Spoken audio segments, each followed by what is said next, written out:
Shabbat Shalom. All praises to HAWAH, the Creator, the Holy One, the Most High, Almighty, the greatest power. I'm your host, Real, back again. And we're going to talk about these curses over here in Deuteronomy 28 today. And who it's talking about. You know, we live in a world where there's a war going on. It's the real versus the fake. You know? So this right here, this is for the real ones. Alright, only the real ones gonna feel this one. This is for the tribe. Alright. But first, just wanna get a little intro going with this guy on YouTube. His name is Evans from Kenya. And he's an African. He's from Kenya. He does pretty good work. So we're just gonna get a quick second on what he has to say and see what he's talking about. Alright, let's go. Denying people their history is a powerful method of oppression, particularly for black individuals and communities. You know, it is the black history that we know was not written by the blacks, but rather it was written by the whites. And you know, I believe that you are the one. If history is about you, you should write your own history, your own way, and in your own terms. And this is not taught in your public schools, although it will be. The history that the children are learning today is not going to be history that's going to be taught in the next 25 years. It's going to be radically different. We now know for a fact that long before Columbus, there were 4 major migrations of blacks to the Americas, different parts of the Americas, for totally different reasons, totally separated from each other by many centuries, but nonetheless there were these black, you can call them migrations, but they were not in charge. I'll describe, and you can make up your own mind what they were. The most recent of these took place about 400 years before Columbus was even born, and it's all outlined in a marvelous book over there. It's called The Golden Trade of the Moors. And it is now known that the West African Kingdom of Mali had huge fleets of merchant vessels, and that these kings, these black kings of West Africa, began sailing across the Atlantic to Mexico as early as 900 AD. Now, why did they do that? They did that for trade, not for conquest or invasion. They did this for trade. Mali was very wealthy in gold.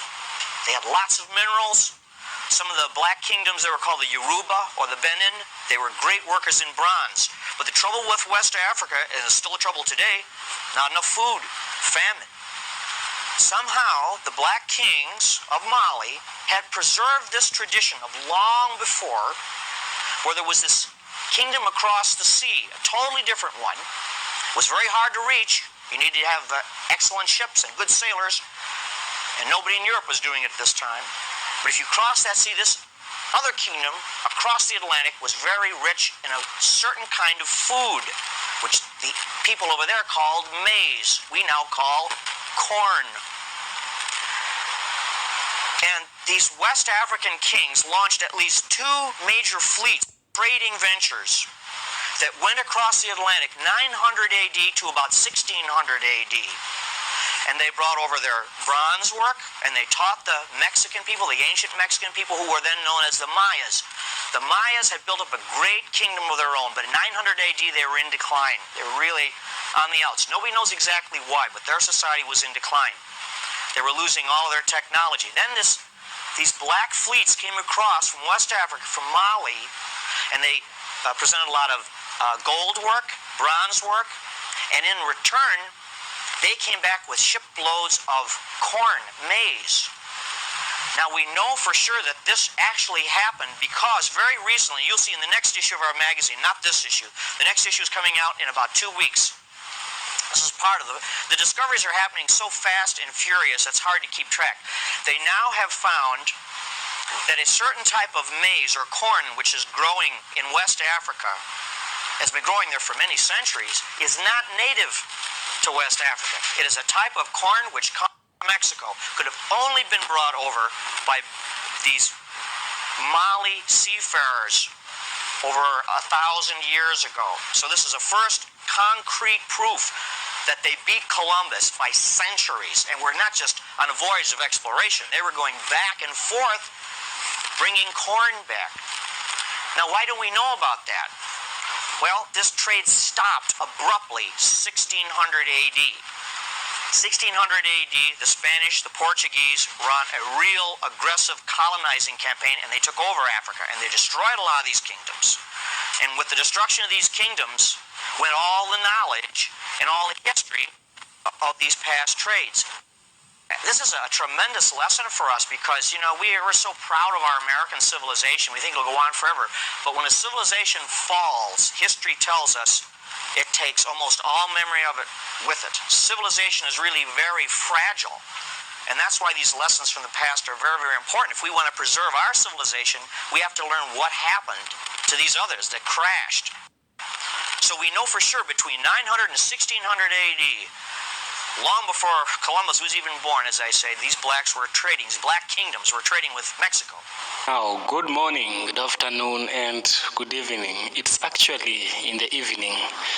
And in this channel, we like spreading positivity, spreading awareness, and spreading educational content for the black people. Basically, this is an educational channel for educating black people. All right. Thank you, Mr. Evans. All right. Appreciate that, man. But one thing for sure is that he was right about that corn. All right. I don't know about those AD timelines and those numbers they say, but if you just ask a simple question to Google, it will tell you that corn, also known as maize, is indigenous to the Americas, specifically domesticated by indigenous peoples in southern Mexico. And they saying around 9,000 years ago, It spread throughout North and South America before being introduced to Europe and other parts of the world. So, we can look this up in scripture, man. The first time they mentioned corn was back in Genesis. And not going to go get it right now. But corn is all in scriptures, man. But one thing I want to say to my man Evans, he's using this word black a lot, right? This is education for the black people, right? Well, what is black? Because you're saying black people. The professor guy, he was saying black kingdoms. Well, we're going to have to be more specific than that. Because black, as you can see, is just a color, right? Light, dark. Darken my clouds. Sullen. Having a cloudy look or countenance. Atrociously wicked or horrible. Black deed or crime. And now they want to say a Negro. But this doesn't go back to any type of land here. So we as a people, we got to stop using this word black. Alright? We got to figure out who we are. And the scriptures, if you don't know who you are, the scriptures will tell you who you are. But first, I want to talk about this guy they got up in office, right? Your man Trump is back. And he has some words for so-called black people, right? This was his inauguration speech. And I want to check it out. I want to see what he's talking about. What he got to say for the black people. Let's see.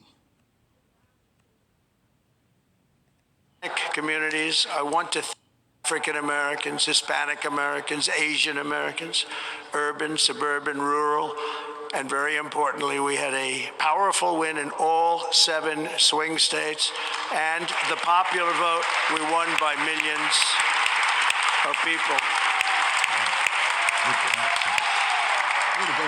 To the Black and Hispanic communities, I want to thank you for the tremendous outpouring of love and trust that you have shown me with your vote. We set records, and I will not forget it. I've heard your voices in the campaign, and I look forward to working with you in the years to come. Today is Martin Luther King Day, and his honor, this will be a great honor, but in his honor, we will strive together to make his dream a reality. We will make his dream come true.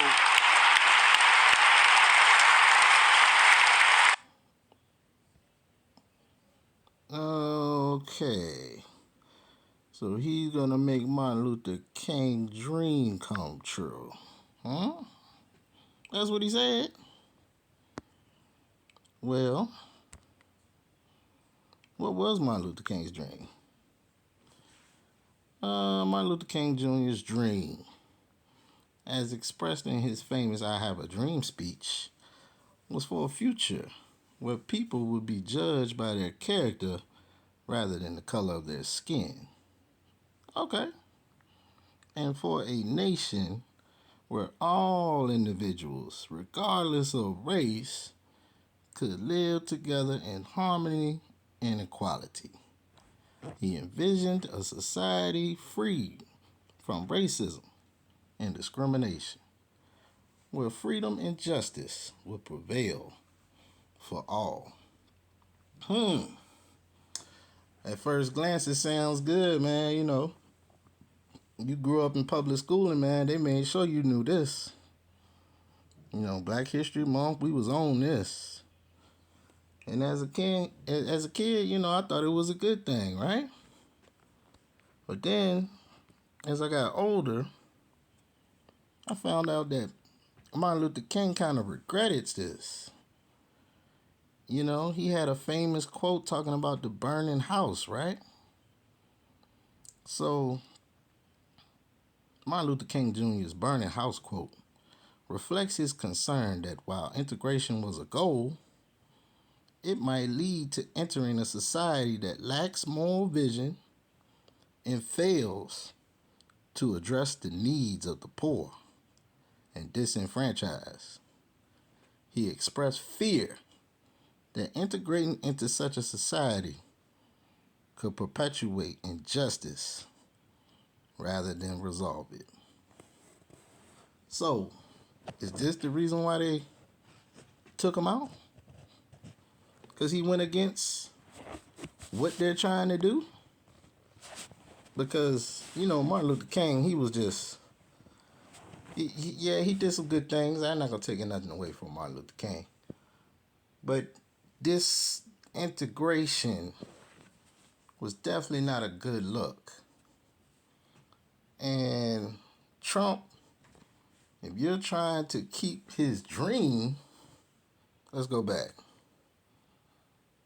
You trying to keep Martin Luther King's dream, that means that you want all individuals, regardless of race, to live together in harmony and equality. Now, that sounds good, but we know what has been going on in America. We know what's been going on with these so-called black people in America, right? Let's just look at a few pictures right quick. All right, let's see what we had to deal with. This is the oppression, the history of oppression, right? Let me see. Can I click on this? Yeah. Let's go through it. They ain't gonna let me go through it like that. All right, well, cool. You can just scroll through it. Oh, we got people getting hosed down in the street here. What are those, dogs? Okay.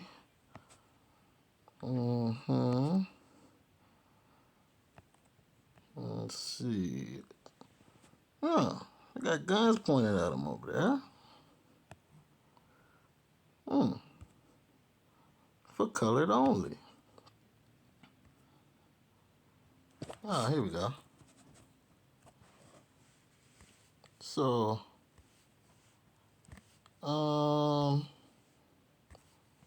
yeah. If you live in America, you know what we've been through, right? You know, years and years of oppression. We had to riot, boycott, in the streets. We're getting shot down by police, getting hung on trees. Just years and years of oppression. So it is clear to see that living with these other races has not been beneficial for the so-called black man. And if Mr. Trump is trying to, bring my music back. If he's trying to get this back like it was with Martin Luther King's dream, well, guess what? We're gonna still be getting oppressed. All right? And we know that for sure. So this is why Martin Luther King had to go back on his statement and say, I've led my people into a burning house. And it wasn't shortly after he said that the man gets gunned down. So they say. All right, but he got taken out of here. Okay? Now, if you live in America, you know about all of this right here. All right? Oppression, it just goes on and on and on and on. We could just keep going for days. Right? Where's that picture at? Hold on. One picture I wanted to look at. Where is that?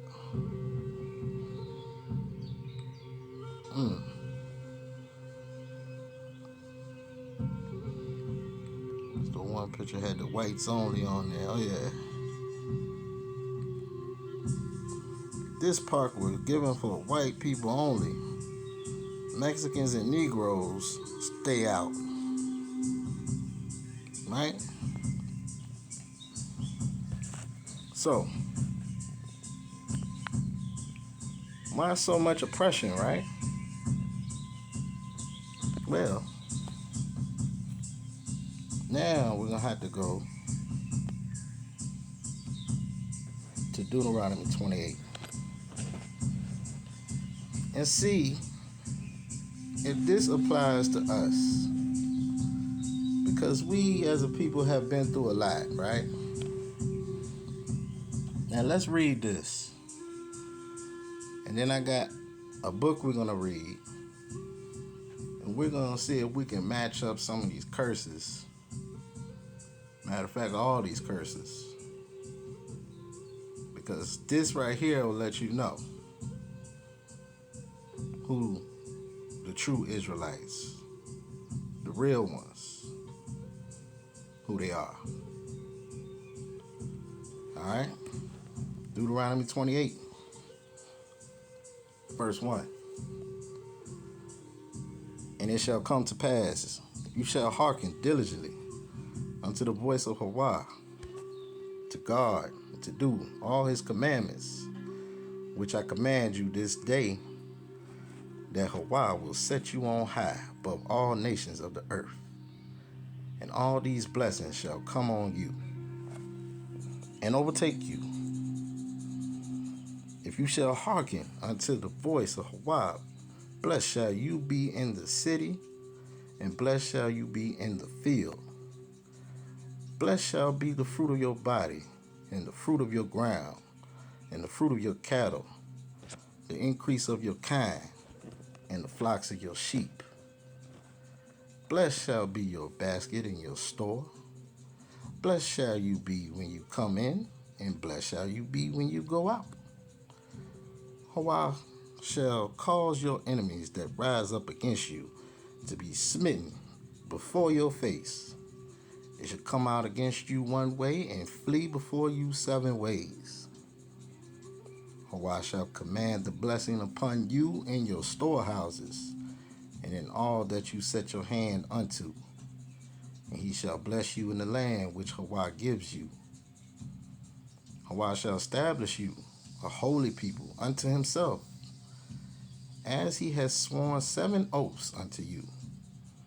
If you shall guard the commandments of HAWAH and walk in his ways, and all people of earth shall see that you are called by the name of HAWAH, and they shall be afraid of you.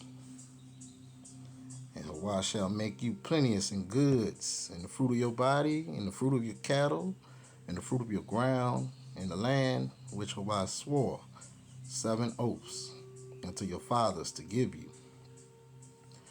HAWAH shall open unto you his good treasure, the heavens, to give the rain unto your land in his season, and to bless all the work of your hand.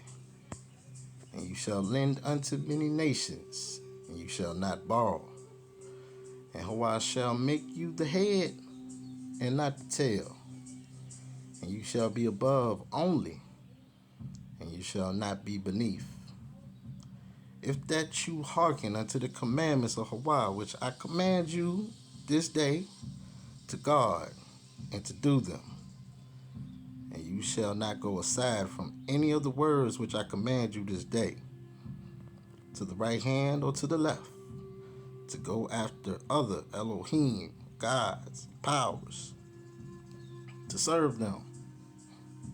But it shall come to pass, if you will not hearken unto the voice of HAWAH, to guard, to do all his commandments and his statutes, which I command you this day, that all these curses shall come upon you and overtake you. All right, here we go. Cursed shall you be in the city, and cursed shall you be in the field.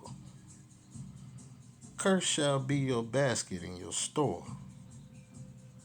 Cursed shall be the fruit of your body, and the fruit of your land, the increase of your kind, and the flocks of your sheep. Cursed shall you be when you come in, cursed shall you be when you go out. HAWAH shall send upon you crying, cursing, vexation, and rebuke, and all that you set your hand unto for to do, until you be destroyed, and until you perish quickly, because of the wickedness of your doings, whereby you have forsaken me. HAWAH shall make the pestilence cleave unto you, until he has consumed you from off the land, whither you go to possess it.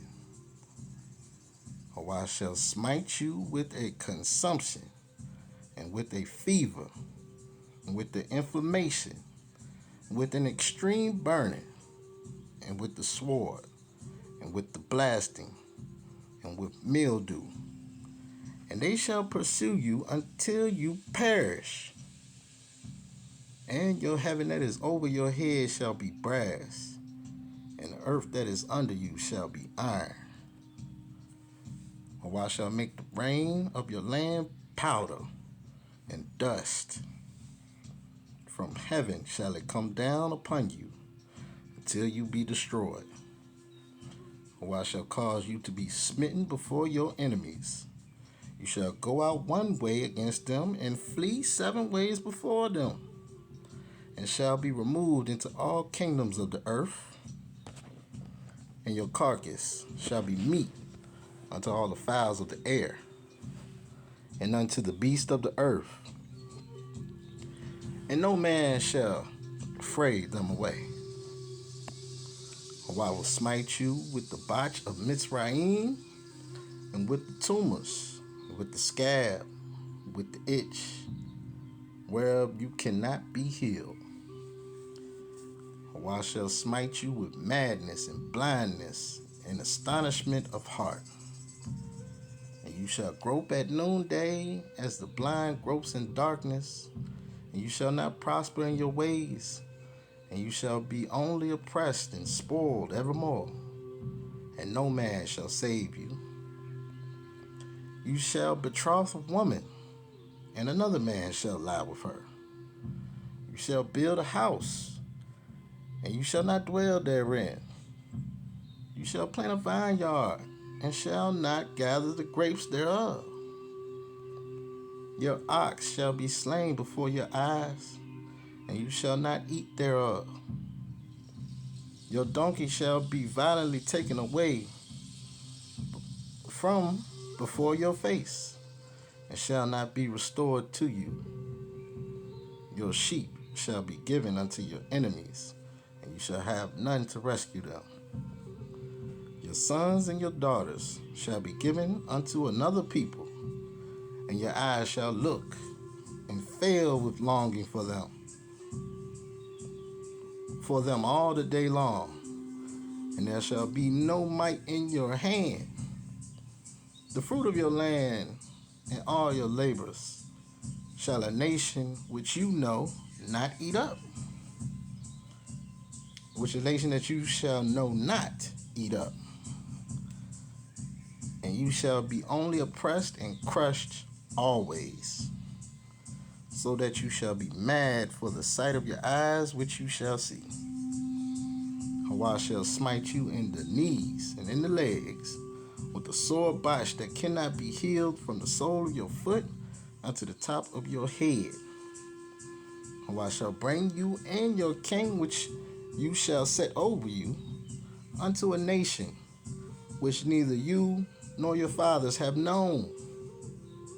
And there shall you serve another Elohim, or another God, or power, wood and stone. And you shall become an astonishment, a proverb, and a byword among all nations, whither HAWAH shall lead you. You shall carry much seed out into the field, and shall gather but little in, for the locust shall consume it. And you shall plant vineyards and dress them, but shall neither drink of the wine nor gather the grapes, for the worm shall eat them. You shall have olive trees throughout all your coasts, but you shall not anoint yourself with the oil, for your olive shall cast his fruit. You shall beget sons and daughters, but you shall not enjoy them, for they shall go into captivity. All your trees and fruit of your land shall the locust consume. The stranger that is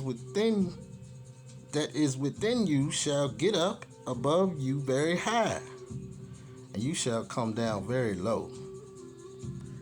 He shall lend to you, and you shall not lend to him. He shall be the head, and you shall be the tail. Moreover, all these curses shall come upon you, and shall pursue you, and overtake you, till you be destroyed, because you hearken not unto the voice of HAWAH, to guard his commandments and statutes which he commanded you. And they shall be upon you for a sign and for a wonder, and upon your seed forever.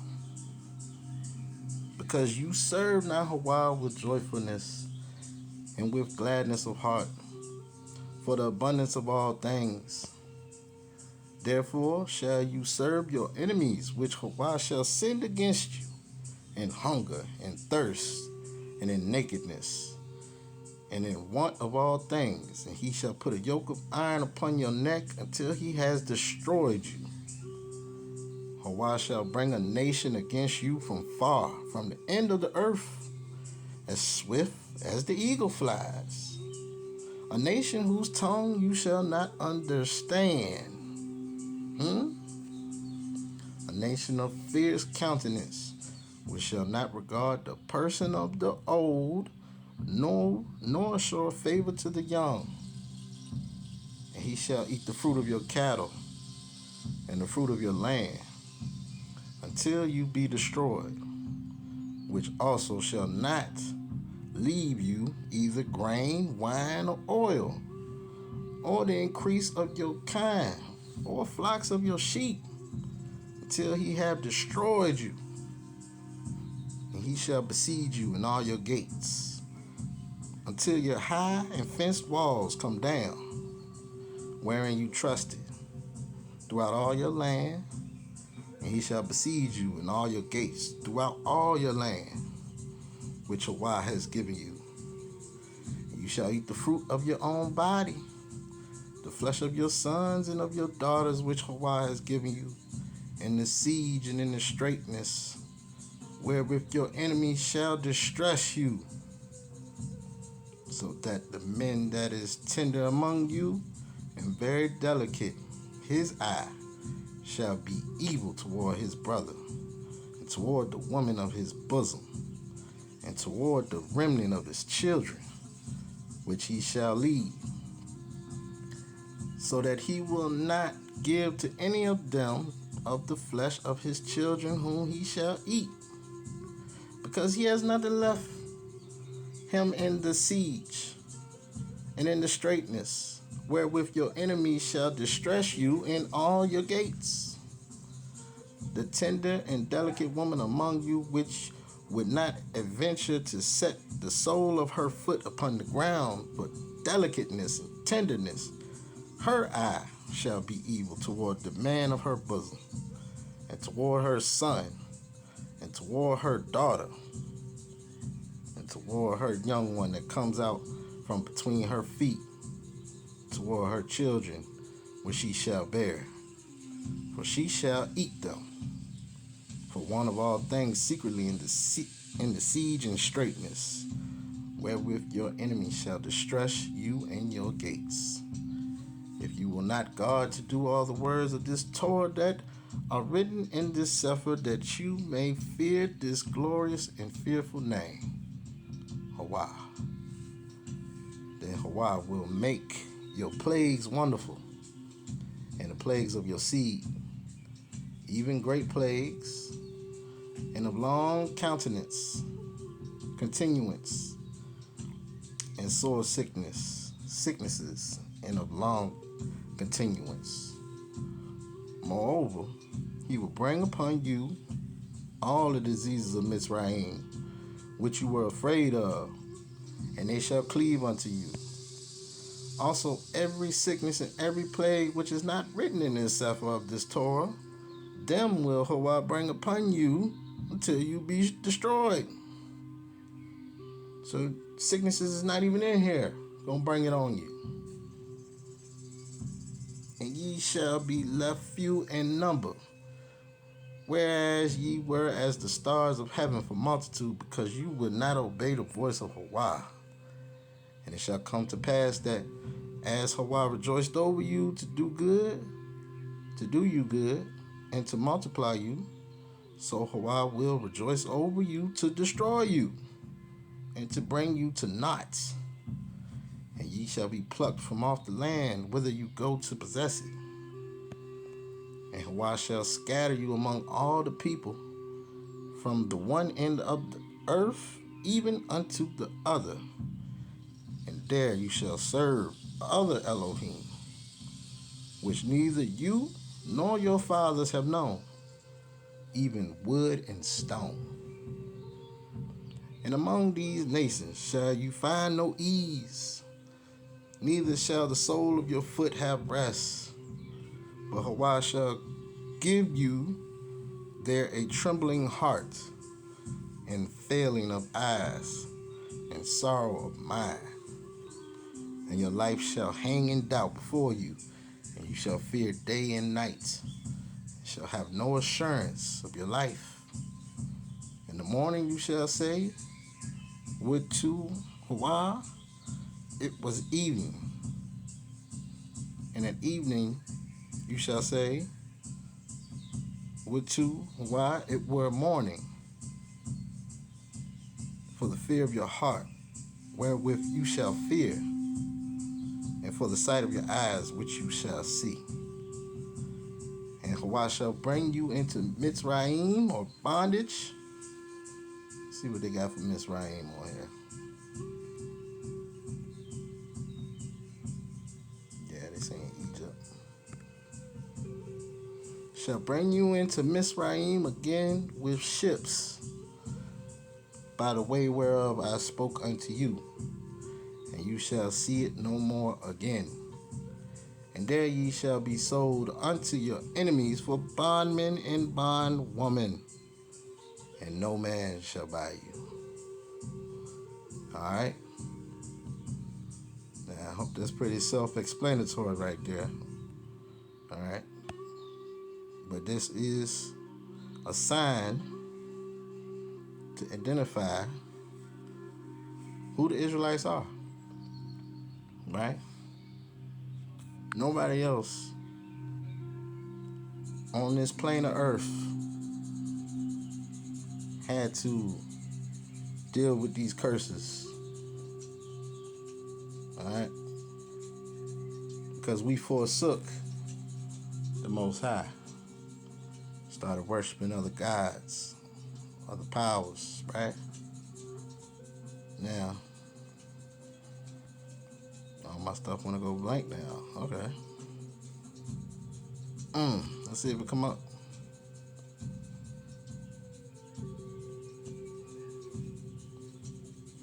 Alright. Why do black businesses struggle? So-called black. Well, Google has an answer. They're telling you that so-called black businesses often struggle due to systematic barriers such as limited access to capital, higher rates of loan denials, and the impact of racism and biases in customer interactions. Additionally, they face challenges in navigating financial institutions and are underrepresented in business ownership relative to their population size. So even Google knows this. They know that we can't get no businesses to prosper. Alright? Therefore, our enemies have taken hold of everything. Now, we already looked at the pictures of oppression through the years. Let's see what else we got.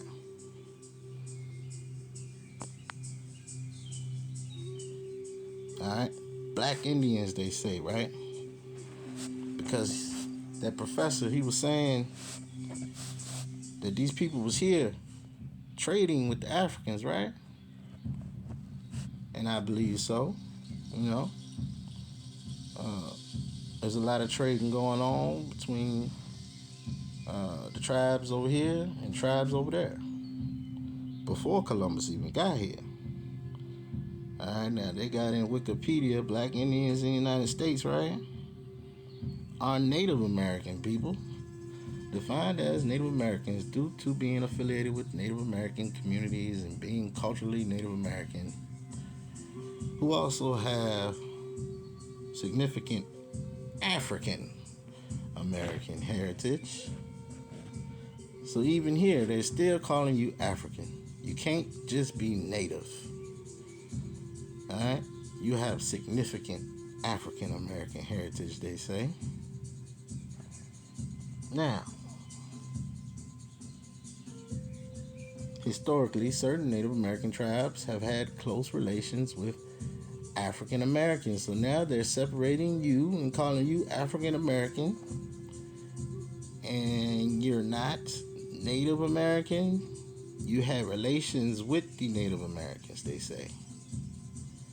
Especially in regions where slavery was prevalent or where free people of color have historically resided. Members of the 5 civilized tribes participated in holding enslaved African Americans in the Southeast, and some enslaved or formerly enslaved people migrated with them to the West on the Trail of Tears in 1830, and later during the period of Indian removal. So now,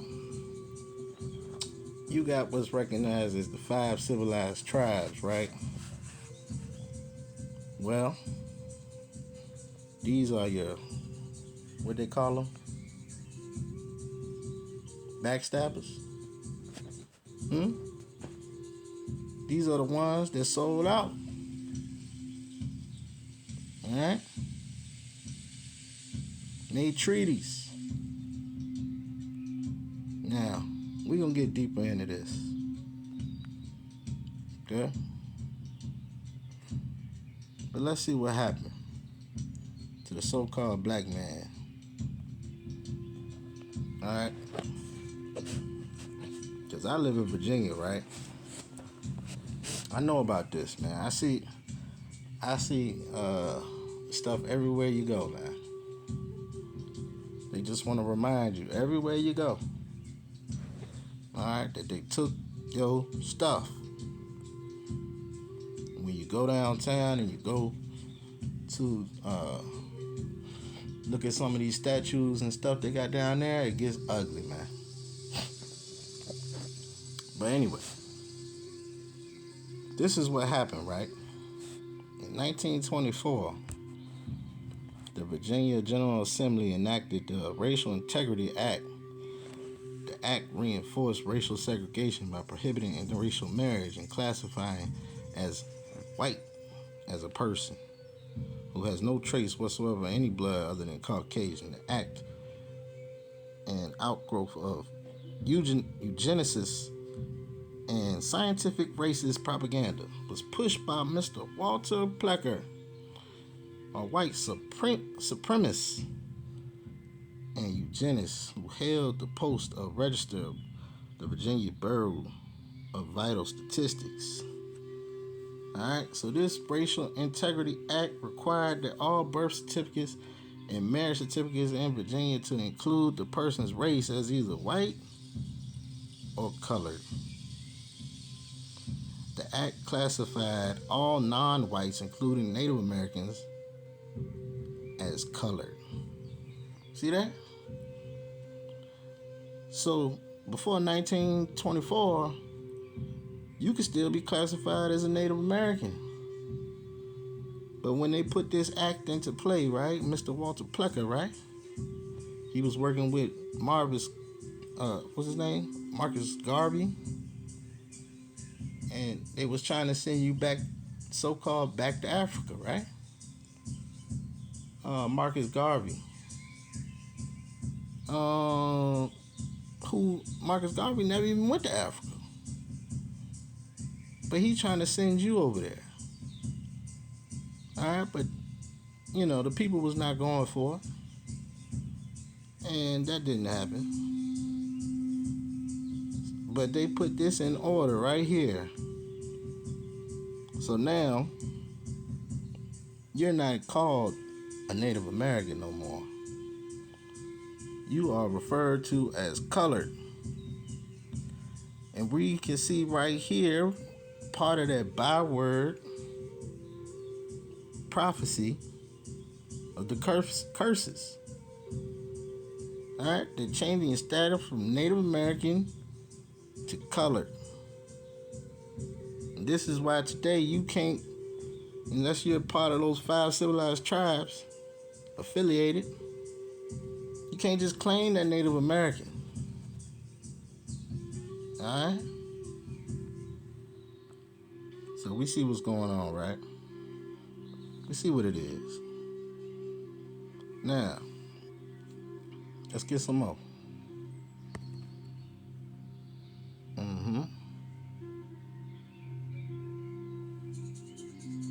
Before I read this book, let's get some history on Christopher Columbus. This is what they teach you in school, right?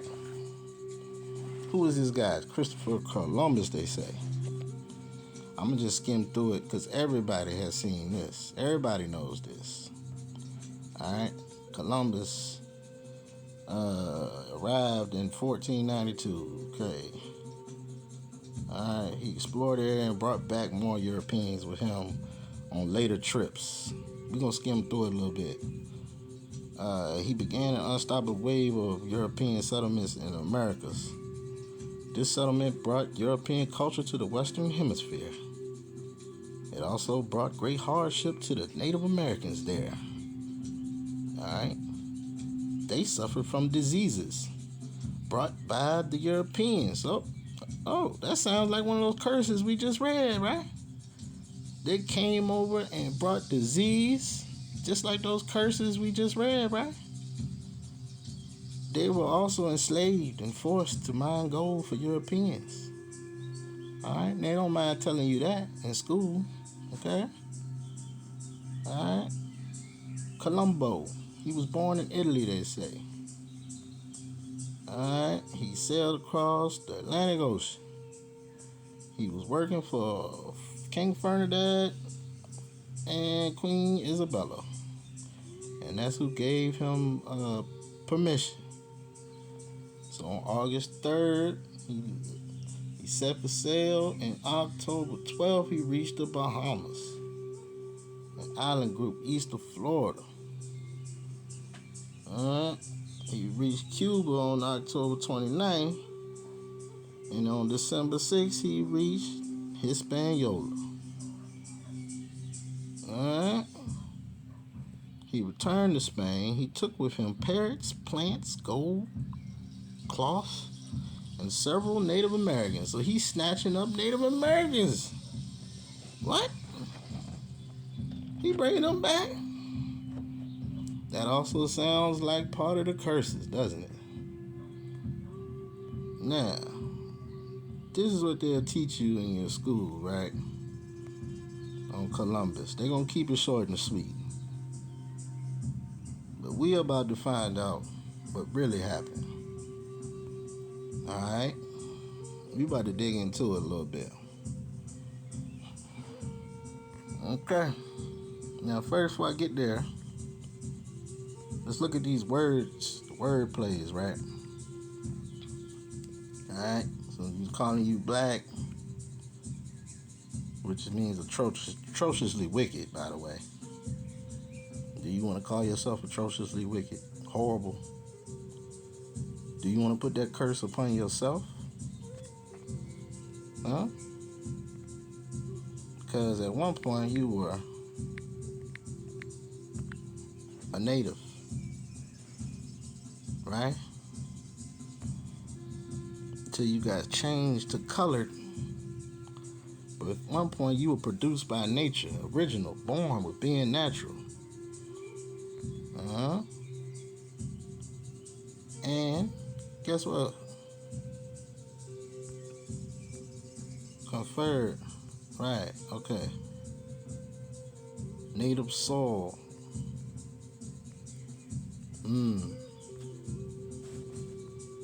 Cool. Now, we can go back to it again. In 1828, they knew what an American was. A native. A Native America was applied to the Aboriginals or copper-colored races found here by the Europeans. They was found here, and now it's applied to the descendants of the Europeans born in America. Where they do that at? They can just call themselves you just by being born here? Alright? They knew this back in 1828 in Webster Dictionary. Now, we're going to get into this book. I think it's a very good book. It's called American Holocaust, Columbus and the Conquest of the New World. Alright? By David E. Stannard. Alright, this is a great piece of work right here. Man did an excellent job with this. I want to get one chapter of this book. We're going to see if it can match up with these curses. But, let's see. Oh, they don't want to pull it up now, huh? Okay, hold up. We're going to get there. We're going to get to chapter 2. Now, it is quite a long chapter, so, you know, you're just going to have to get through it. It start off a little slow, but once it start picking up, it start picking up. Alright? And it does get a little graphic in this. But, yeah, let's get to chapter 2 real quick, y'all. See what we got. Hold on one second. I don't want to skip past this, so I'm just going to scroll down. So that's it? Alright, cool. Alright, chapter 2 of the American Holocaust. Alright, like I said, it's going to start off a little slow, but it's got to give you,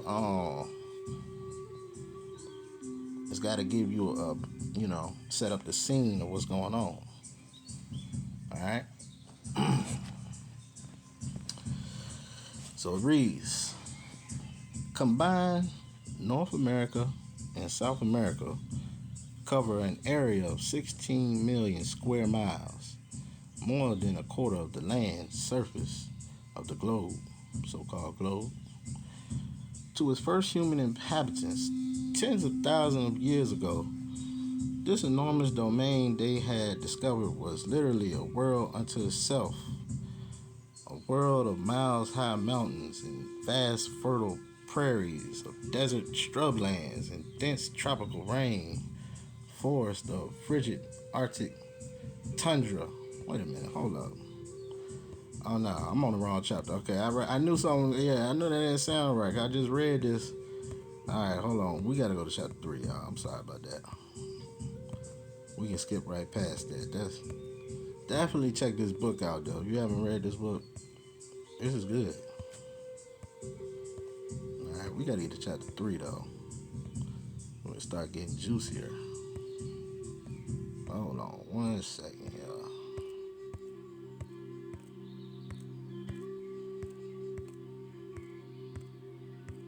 Yeah, I think chapter 3 is the pestilence and genocide.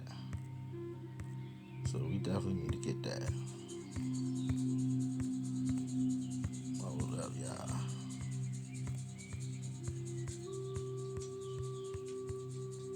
Yeah, here we go. Alright. Okay, well, I guess this is chapter 2. But, no, this is chapter 3. I don't know why okay, chapter 3. Here we go. The Spain that Christopher Columbus and his crews left behind just before dawn on August 3rd, 1492, as they sailed forth from Palos and out into the Atlantic, was for the most of its people a land of violence, squalor, treachery, intolerance. And in this respect, Spain was no different from the rest of Europe. So what was going on in Spain? A lot of violence and treachery. Epidemic outbreaks of plague and smallpox, along with routine attacks of measles, influenza, diarrhea, diphtheria, I don't know that word, typhus, typhoid fever, and more, frequently swept European cities and towns, clean of 10 to 20% of the population at a single stroke. As late as the mid-17th century, more than 80,000 Londoners, 1 out of every 6 residents in the city, died from plague in a matter of months. And again, as with its companion diseases, the pestilence they called the Black Death returned. Like most of the other urban centers in Europe, says one historian who has specialized in this subject, every 25 or 30 years, sometimes more frequently, the city was convulsed by a great epidemic. Indeed, for centuries, an individual's life chances in Europe pest house cities were so poor that the natural populations of the towns were in perpetual decline that was offset only by immigration from the countryside and migration, says one historian, that was vital if the cities were to be preserved from extinction. Famine, too, was common. What J.H. Eliot had said of 16th century Spain had held true throughout the continent for generations beyond memory. The rich ate and ate to excess, watched by 1,000 hungry eyes as they consumed their gargantuan meals. The rest of the population starved. This was in normal times. Dang, that's messed up, man. The slightest fluctuation in food prices could cause the sudden deaths of additional tens of thousands who lived on the margins of perpetual hunger. So precarious was the existence of these multitudes in France that as late as the 17th century, each average increase in the price of wheat or millet directly killed a proportion of the French population, equal to nearly twice the percentage of Americans who died in the Civil War. Man, he was going through it. That was the 17th century, when times were getting better. In the 15th and 16th centuries, prices fluctuated constantly, leading people to complain, as a Spanish agriculturist did in 1513, that today a pound of mutton costs as much as a whole sheep used to, a loaf as much as a faniga, a bushel and a half of wheat, a pound of wax or oil as much as an arroba, 25 Spanish pounds. The result of this, as one French historian has observed, was that the epidemic that raged in Paris in 1482 fits the classic pattern. Famine in the countryside, flight of the poor to the city in search of help. Then outbreak of disease in the city following upon. The malnutrition. And in Spain, the threat of famine in the countryside was especially omnipresent. Areas such as Castile and Andalusia were racked with harvest failures that brought on mass death repeatedly during the 15th century. But since both causes of death, disease and famine, were so common throughout Europe, many surviving records did not bother or were unable to make distinctions between them. Consequently, even today, historians find it difficult or impossible to distinguish between those of the citizenry who died of disease and those who merely starved to death. Roadside ditches filled with a stagnant water served as public latrines in the cities of the 15th century, and they will continue to do so for centuries to follow. So too with other nations' so too with other noxious habits and public health hazards of the time persist on into the future, from the practice of leaving the decomposing offal of butchered animals to fester in the streets, to London's special problem, as historian Lawrence Stone puts it, of poor holes. These were large, deep, open pits in which were laid the bodies of the poor, side by side, row upon row. Only when the pit was filled with bodies was it finally covered over with earth. Man, they just throwing them all in a hole, ain't it? Ain't no proper burial or nothing. As one contemporary, quoted by Stone, delicately observed, how noisome the stench is that arises from these holes so stored with dead bodies, especially in sultry seasons and after rain. Yeah, I bet it is stink. Along with the stench and repulsive appearance of the openly displayed dead, human and animal alike, a modern visitor, dang, they putting animals in there too? A modern visitor to a European city in this era will be repelled by the appearance and the vile aromas given off by the living as well. Most people never bath. Most people never bath. Not once in an entire lifetime. My goodness. Almost everyone had his or her brush with smallpox and other deforming diseases that left survivors partially blinded, pockmarked, or crippled, while it was the norm for men and women to have bad breath from rotting teeth and constant stomach disorders, which can be documented from many sources. Wow. Suppurating, ulcers, eczema, scabs, running sores, and other nauseating skin diseases were extremely common and often lasted for years. Man, it was terrible over there, man. Street crime in most cities lurked around every corner. One especially popular technique for robbing someone was to drop a heavy rock or chunk of masonry on his head from an upper story window and then to rifle the body for jewelry and money. Man, that's dirty. You just walking by and somebody drop a big rock on your head, you done, and now they taking and checking your pockets. This was a time observers Norbert Elias when it was one of the festive pleasures of midsummer day to burn alive 1 or 2 dozen cats. What? And when, as Johann Huizinga once put it, the continuous disrupting of town and country by every kind of dangerous rabble and the permanent threat of harsh and unreliable law enforcement nourished a feeling of universal uncertainty. Yeah, they was living in chaos over there. They know what was going on, man. People just wilding out. Let's see what happened when you ain't got the law for why. With neither culturally developed systems of social obligation and restraint in place, nor effective police forces in their stead, the cities of Europe during the 15th and 16th centuries were little more than chaotic population agglomerates,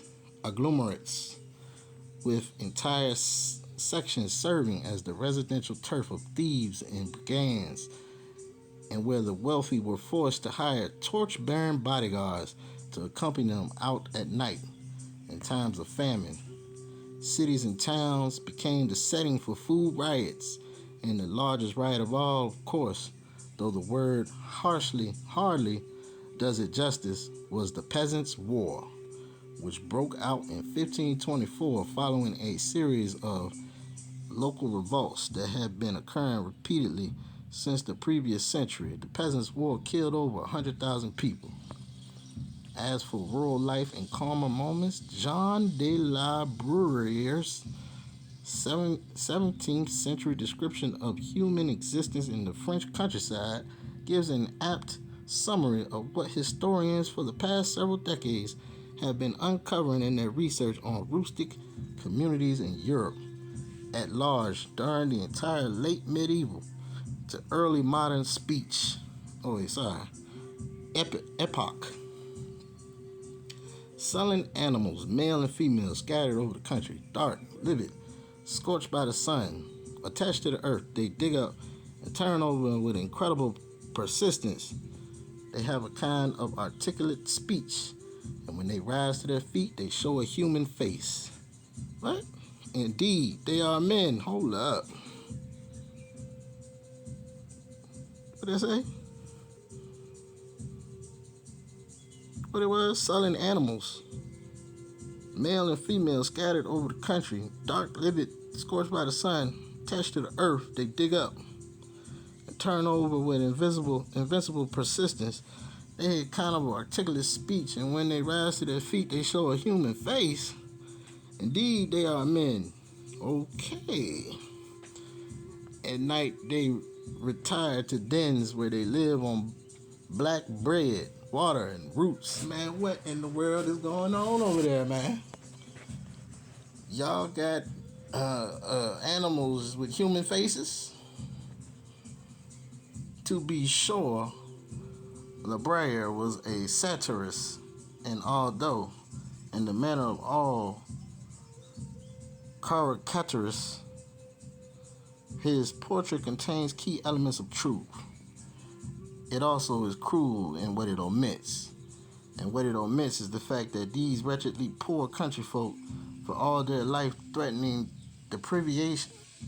deprivations, were not selling animals. Okay, so he thought they was animals. He called them animals. They ain't really animals. These just people just poor, man.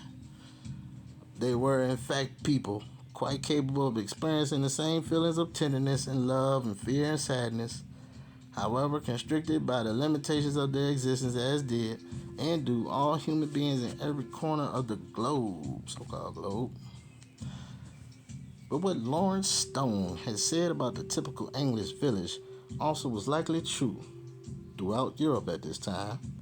That is, that because of the dismal social conditions and prevailing social values, it was a place filled with malice and hatred, its only unifying bond being the occasional episode of mass hysteria, which temporarily bond together the majority in order to harry and persecute the local witch. Indeed, as in England, there were towns on the continent where as many as a third of the population were accused of witchcraft, and where out of every 100 people were executed for it in a single year. In one small remote locale within reputedly peaceful Switzerland, more than 3,300 people were killed in the late 16th and 17th century for allegedly satanic activities. The tiny village of Wissenstein saw 63 women burned to death in 1 year alone, while in Obermarktal, 54 people out of a total population of barely 700 died at the stake during a 3-year period. Yeah, they was doing a lot of burning at the stake and stuff. Alright? Thus, while it is true that the Europeans of those days possessed the same range of emotions that we do, as Stone puts it, it is noticeable that hate seems to have been more prominent an emotion than love.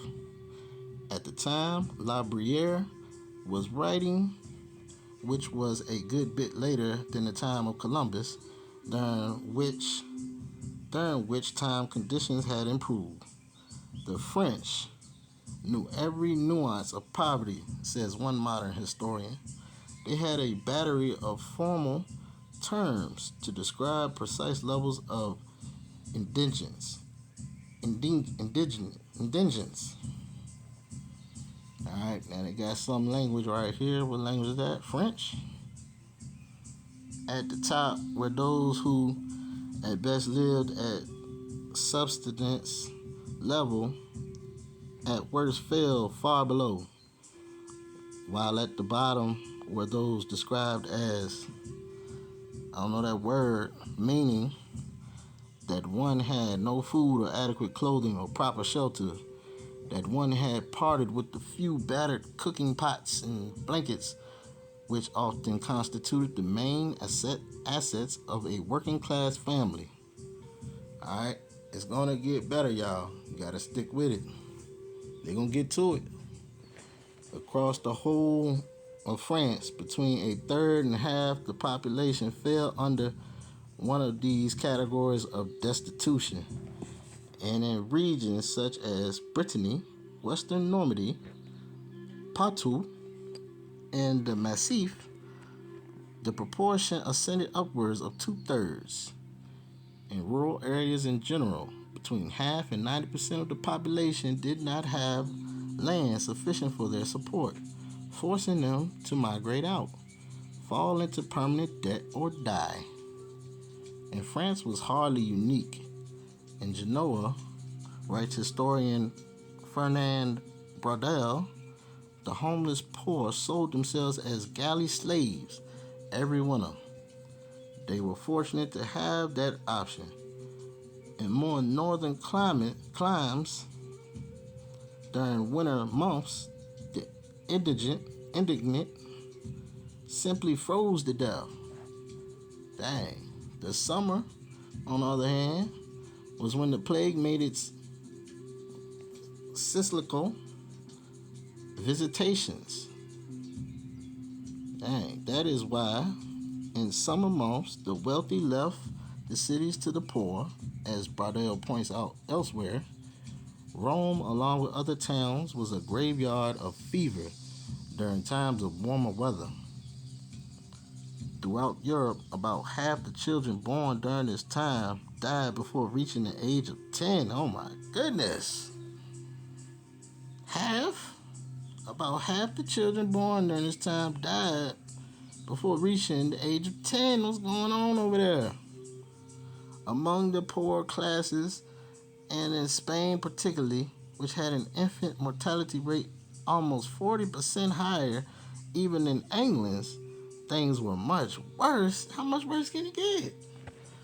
In addition to exposure, disease, and malnutrition, one of the causes for such a high infant mortality rate, close to 3 out of 10 babies in Spain did not live to see their first birthday, was abandonment. They just left them. Thousands upon thousands of children who could not be cared for were simply left to die on dung heaps, on roadside ditches. Others were sold into slavery.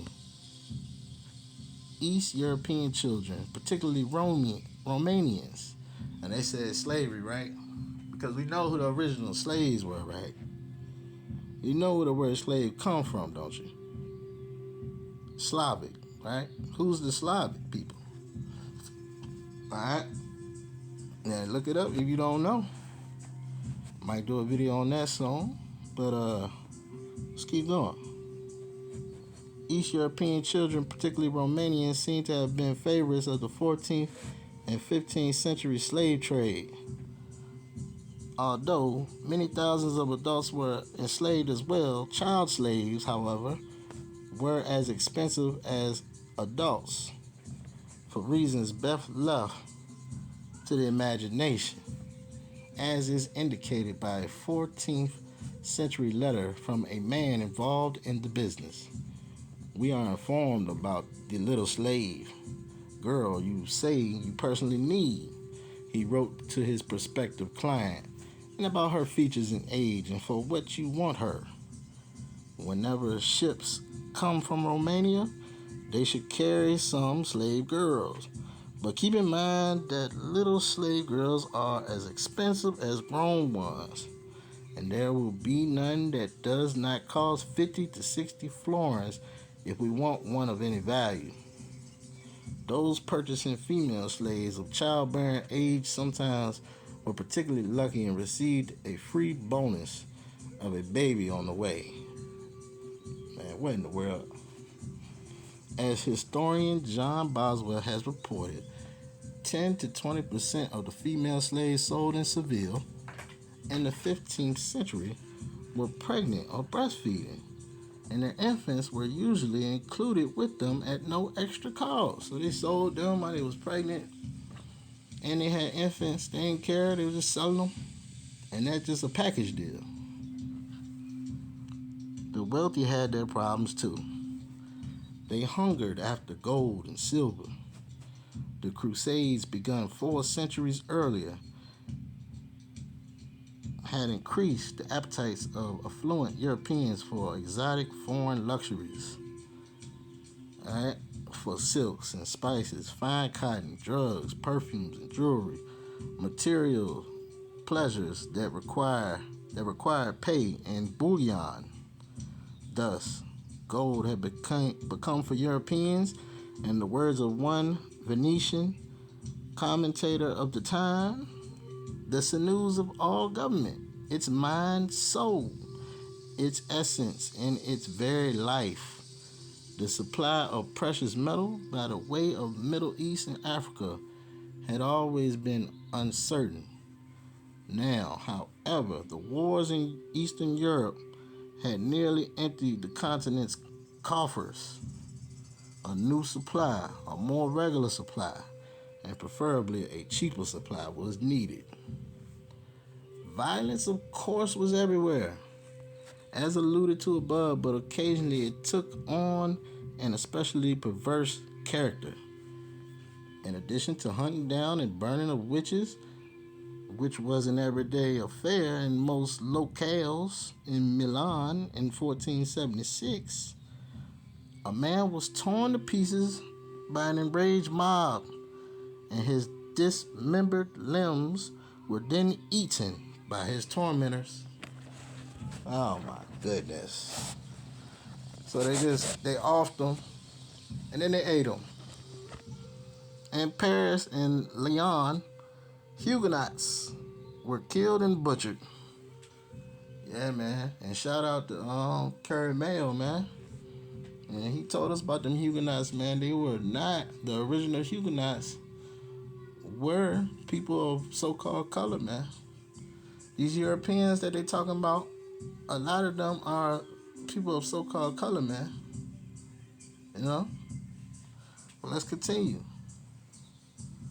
And their various body parts were sold openly in the streets. Other eruptions of bizarre torture, murder, and ritual cannibalism were not uncommon. Man, they were sick, man. They eating people and everything over there. Such behavior, nonetheless, was not officially condoned, at least not usually. Indeed, wild and untrue accusations of such activities formed the basis for many of the witch hunts and religious persecutions, particularly of Jews during this time. Oh, really? So who they talking about right here, man? We know who the originals are, right?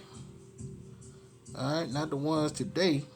Talking about the originals. They didn't call themselves that. They were called that. All right?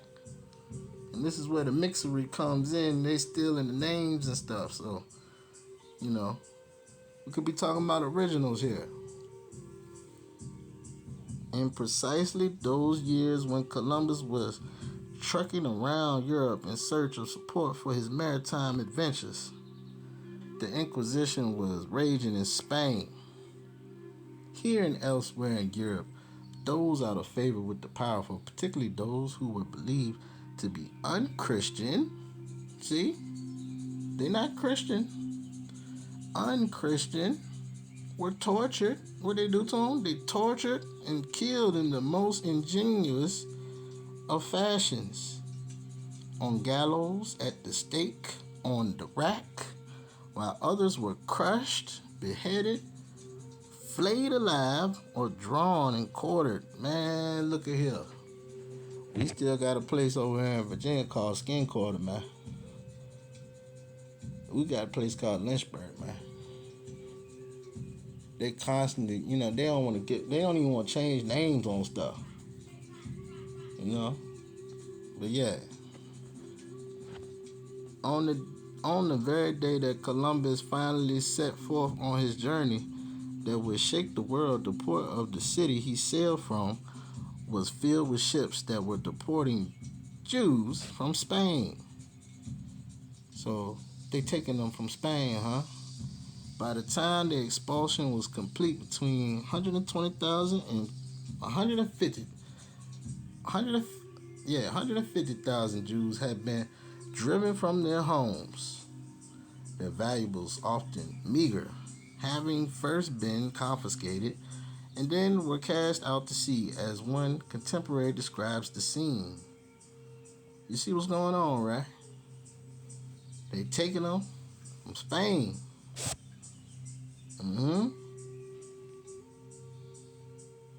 Driven from their homes and cast out to sea. It was pitiful to see their suffering. Many were consumed by hunger, especially nursing mothers and their babies. Half-dead mothers held dying children in their arms. Now here we go with the curses, right? This is starting to sound like the curses we was just talking about in Deuteronomy 28. I can hardly say how cruelly and greedily they were treated by those who transported them. Many were drowned by the avarice of the sailors, and those who were unable to pay their passage sold their children. So they couldn't pay to leave, and they had to sell their children, man. This was the world. An ex-trader of African slaves named Christopher Colombo. All right, here we go now. He was already trading Africans, right? Not talking about Americans. We talking about Africans. All right. So he had already gotten that down pat. You know what I'm saying? Dealing with the Africans. And his shipmates left behind as they sailed from the city of Palos in August of 1492. It was a world racked by disease. Disease that killed in massive numbers, but importantly, that also tended to immunize survivors. A world in which all but the wealthy often could not feed themselves, and in which the wealthy themselves hungered after gold. It was a world as well of cruel violence and certainty of holy truth. Alright, y'all, now it's about to get real in a minute, alright? Little wonder then that the first report back from the Atlantic voyage purportedly to the Orient caused such sensations across the length and breadth of Europe. In a letter composed aboard the Nina, as the returning ships passed through the Azores, Columbus described his discovery during the previous fall and winter of what he thought was the Indian Sea and its many islands filled with people without number. He thought he was on the Indian Sea, huh? One of the first major islands, which he called Juana, known to us today as Cuba, was so long that I thought it must be the mainland, the province of Cathay, huh? Yeah, man. Shout out 432 to drop. We know about Cathay, man. You know? Matter of fact, let's pause this for a moment. Let's look at the map. Alright, let's check it out. Hold up. No, I'm gonna. Yeah. Let's see what they was talking about, man. Got a couple maps up here we can look at. Let me see. Where maps go? Okay. Yeah, we got Cathay on here. Cathay. Land of Prester John, Indian Superior. Now there goes Cuba, right? He thought Cuba was Cathay. And he pulled up. And then you see Hispaniola over there. I know it's a little blurry because I got it off this site here. I ain't downloaded, but you can clearly see Cathay right there next to Prester John, right? You see Cathay, Prester John, India Superior.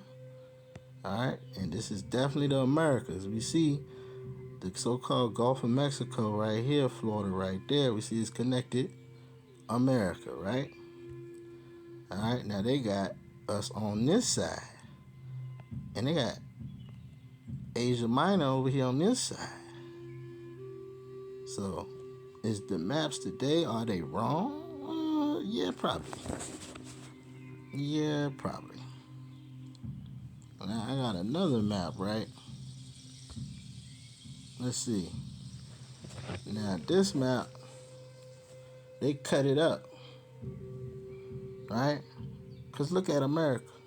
So-called America is like they chopped off some of it, and then they got India Superior over that side. Is this just a big river right here? What's going on right here? You see Cathay right there. Alright. Now, is this, they try to say, is this what happened to it? It is over there now. You see Hispaniola, Cuba. So, yeah. What's going on with this map, man? Why they got it cut off like that? Alright. But we know, the land of Prester, John, Indian Superior is right here in the Americas, right? And Cathay is right there. Alright. This look like they might have tried to hit the switcheroo and move it over there or something, but we know. Alright. And then I got one more map. I had one more map. I don't know what happened to it. Is this it? Yeah. This is supposed to be a 1492 showing America, right? We see Anion, right? Quivira, Sierra Nevada, you got Cali, right? But now they done moved Cathay. They done moved Cathay all the way over here, man. They got it over here. Where they got it at? I can't even find it right now. I know I seen it earlier. Oh yeah, they got it right there. Alright. With the Mongol stuff. Alright, but we know what's going on with it though. Alright. They switched a lot of places over there. I try to say it's over there now. It's done on purpose, man. Alright. But this supposed to be the Christopher Colombo map, 1492. Or this came out in 1499 or something. What map is this? Alright, let's get back to the book, man. Alright. Yeah. Alright. So, we stopped right there on the second to last paragraph. Alright, going in the middle of the paragraph after Cathay, it says another large island, the one we now know as Hispaniola, containing the nations of Haiti and the Dominican Republic, he called La Spanola. Columbus had reason to be impressed with the size of these two islands, since together they were 2/3 as large as his home country of Italy.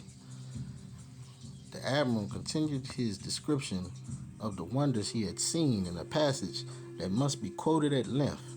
If we are to achieve even a small understanding of the impact his voyage almost immediately had on the people of Europe, living under the wretched conditions of their time and just coming out of another cold and miserable winter. Alright, as Juana, so all the other islands are very fertile to an excessive degree, and this one especially. In it, there are many harbors on the sea coast beyond comparison with others which I know in Christendom, and numerous rivers, good and large, which is marvelous. Its lands are lofty, and in it there are many sierras and very high mountains, to which the island, what is that? Tenerife, is not comparable. All are most beautiful, of 1,000 shapes, and all accessible, and filled with trees of 1,000 kinds, and tall, and they seem to touch the sky. And I am told that they never lose their foliage, which I can believe, for I saw them as green and beautiful as they are in Spain in May, and some of them are flowering, some with fruit. And there were singing at nightingale and other little birds of 1,000 kinds in the month of November there when I went. So this is him explaining what he saw, right? It was beautiful, man. Birds singing, it's luscious. They got highlands. He was loving it, right? There are palm trees of 6 or 8 kinds, which are a wonder to behold because of their beautiful variety, and so are the other trees and fruits and plants. Therein are marvelous pine groves, extensive meadow country, and there is honey. It's honey. And there are many kinds of birds and a great variety of fruits. Up country there are many mines of metals, and the population is innumerable. Remember, it's going to be numbered as many as the stars, right? Innumerable. La Spinola is marvelous. The Sierras and mountains and the plains and the meadows and the lands are so beautiful and rich for planting and sowing, for livestock of every sort, and for building towns and villages. The harbors of the sea here are such as you cannot believe it without seeing them. So the rivers, many and great, and good streams, the most of which bear gold. Man, this sounds like paradise, ain't it? Oh, that's what it says now. If it sounded like paradise, that was no accident. Paradise filled with gold. And when he came to describe the people he had met, Columbus's Edenic imagery never faltered. Let's see about the people. The people of this island and of all other islands which I have found and seen, or have not seen, all go naked, men and women, as their mothers bore them, except that some women cover one place with the leaf of a plant or with a net of cotton, which they make for that purpose. They have no iron or steel weapons, nor are they capable of using them, although they are well-built people of handsome stature, because they are wondrous timid. So these are the people on the island, right? They must have been living it up on the island, man. They ain't even worried about fighting or nothing. They ain't got no weapons. They are so artless and free with all they possess that no one would believe it without having seen it. Of anything they have, if you ask them for it, they never say no. Rather, they invite the person to share it and show as much love as if they were giving their hearts. Now, remember this now. Remember how much he's talking good about these people, right? They show so much love, they just give it to you. They don't say no. Remember all of this right here, because this is about to take a twist. And whether the thing be of value or of small price, at once they are content with whatever little thing of whatever kind may be given to them. For years to come, Columbus repeatedly would insist that his expeditions and adventures in the New World had nothing to do with mere reason, mathematics, and maps, as two scholars of the subject put it, but rather that his execution of the affair of the Indies was a fulfillment of prophecies in Isaiah. Oh, here we go. So you see what they're saying right here? They're saying that he believed that he was fulfilling some prophecies in Isaiah. That's what he felt in his heart, huh? That sounds like a Christian, right? It come from Isaiah, right? In addition to helping explain, if taken seriously, why Columbus in many respects was a less successful navigator and helmsman than is commonly supposed, and he wasn't even that good of a navigator for real.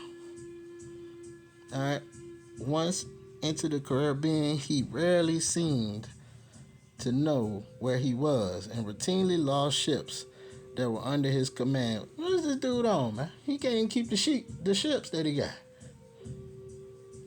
This rhetorical claim of biblical guidance is a clue to understanding the European reaction to his reported find. Columbus finished his letter describing what he had seen on his voyage on March 4th of 1493. A printed version of it was published in Barcelona and was widely circulated less than a month later. A month after that, a translated edition was circulating in Rome. A month after that, a version that set the letter to verse appeared. Others followed in Antwerp, Basel, Paris, Florence, Strasbourg, Valladolid, and elsewhere, and most of them going back for second and third and fourth printings. At least 17 different translated editions appeared throughout Europe within 5 years following Columbus's return from that first voyage. So Columbus was coming back. He was telling everything, man. The books was selling out probably. You know, people was like, I can't believe it. Take me with you. If not the biblical Eden or the fabled fortunate isles of classical myth, Columbus, it seemed, at least had found some sort of paradise on earth, So dang, it was so beautiful, he thought it was Eden over there. He's like, man, it's got to be some type of paradise. Such places had long filled the legends and dreams of all peoples of Europe. Because you know how they was living over there. We got how they was living over there. That's why the books were selling now. Because they over there living wretched, throwing peoples in holes and stanking, not taking baths. And he come over there and be like, man, you ain't going to believe what I seen over there. And it was like, what? Alright? Alright? As they would on into the future, it is no coincidence that during the next 2 centuries, they invented utopias of Bacon and Moore, and Harrington and others invariably would be located in distant oceanic lands to the west. But myths of paradise and utopia were complex and often confused affairs. On one hand, in some version, they represented a rediscovered time of innocent perfection dating from before the biblical fall from grace. The biblical fall from grace. On the other hand, some dreams of such perfection envisioned were built upon the expectation of a future time of anticipated peace and harmony, and bound up with every myth, past, present, or future, was still another and contradictory vision of the primordial world, a satanic vision of savagery and wildness and in the dark. Before long, reports were circulating that Satan himself resided on one of those islands in the Caribbean Sea. Now, the first thing that came to mind when I first read this was your boy Dolph, right? Because I seen a map. He got his own island, right? And it's right there. Once you go past the ice wall, he right there, spying on you, man. Right underneath of South America, man. He ain't far, man. Now, I ain't, and it's a moving island too, right? It moves, so you can move the whole island, man. But that's just the first thing I thought of. Perhaps it was only natural then, as Lewis Hank has said, that the popular image in the first feverish months of a terrestrial paradise was soon succeeded by that of a hostile continent, people with armed warriors rushing out of the tropical forests or strange cities to resist the advance of the Spanish soldiers and the missionary efforts of their companion friars. It was only a matter of time before that stereotype of barbarically hostile natives, they call them barbarically hostile, had metamorphosed once again. As best described by its most famous proponent, the eminent Spanish scholar Juan Guinness de Sepulveda, the next representation of the New World's Indians was as creatures of a subhuman. Subhuman, less than human? Caliban-like nature who were intended by God to be placed under authority of civilized and virtuous princes or nations. Here we go. Hijack City.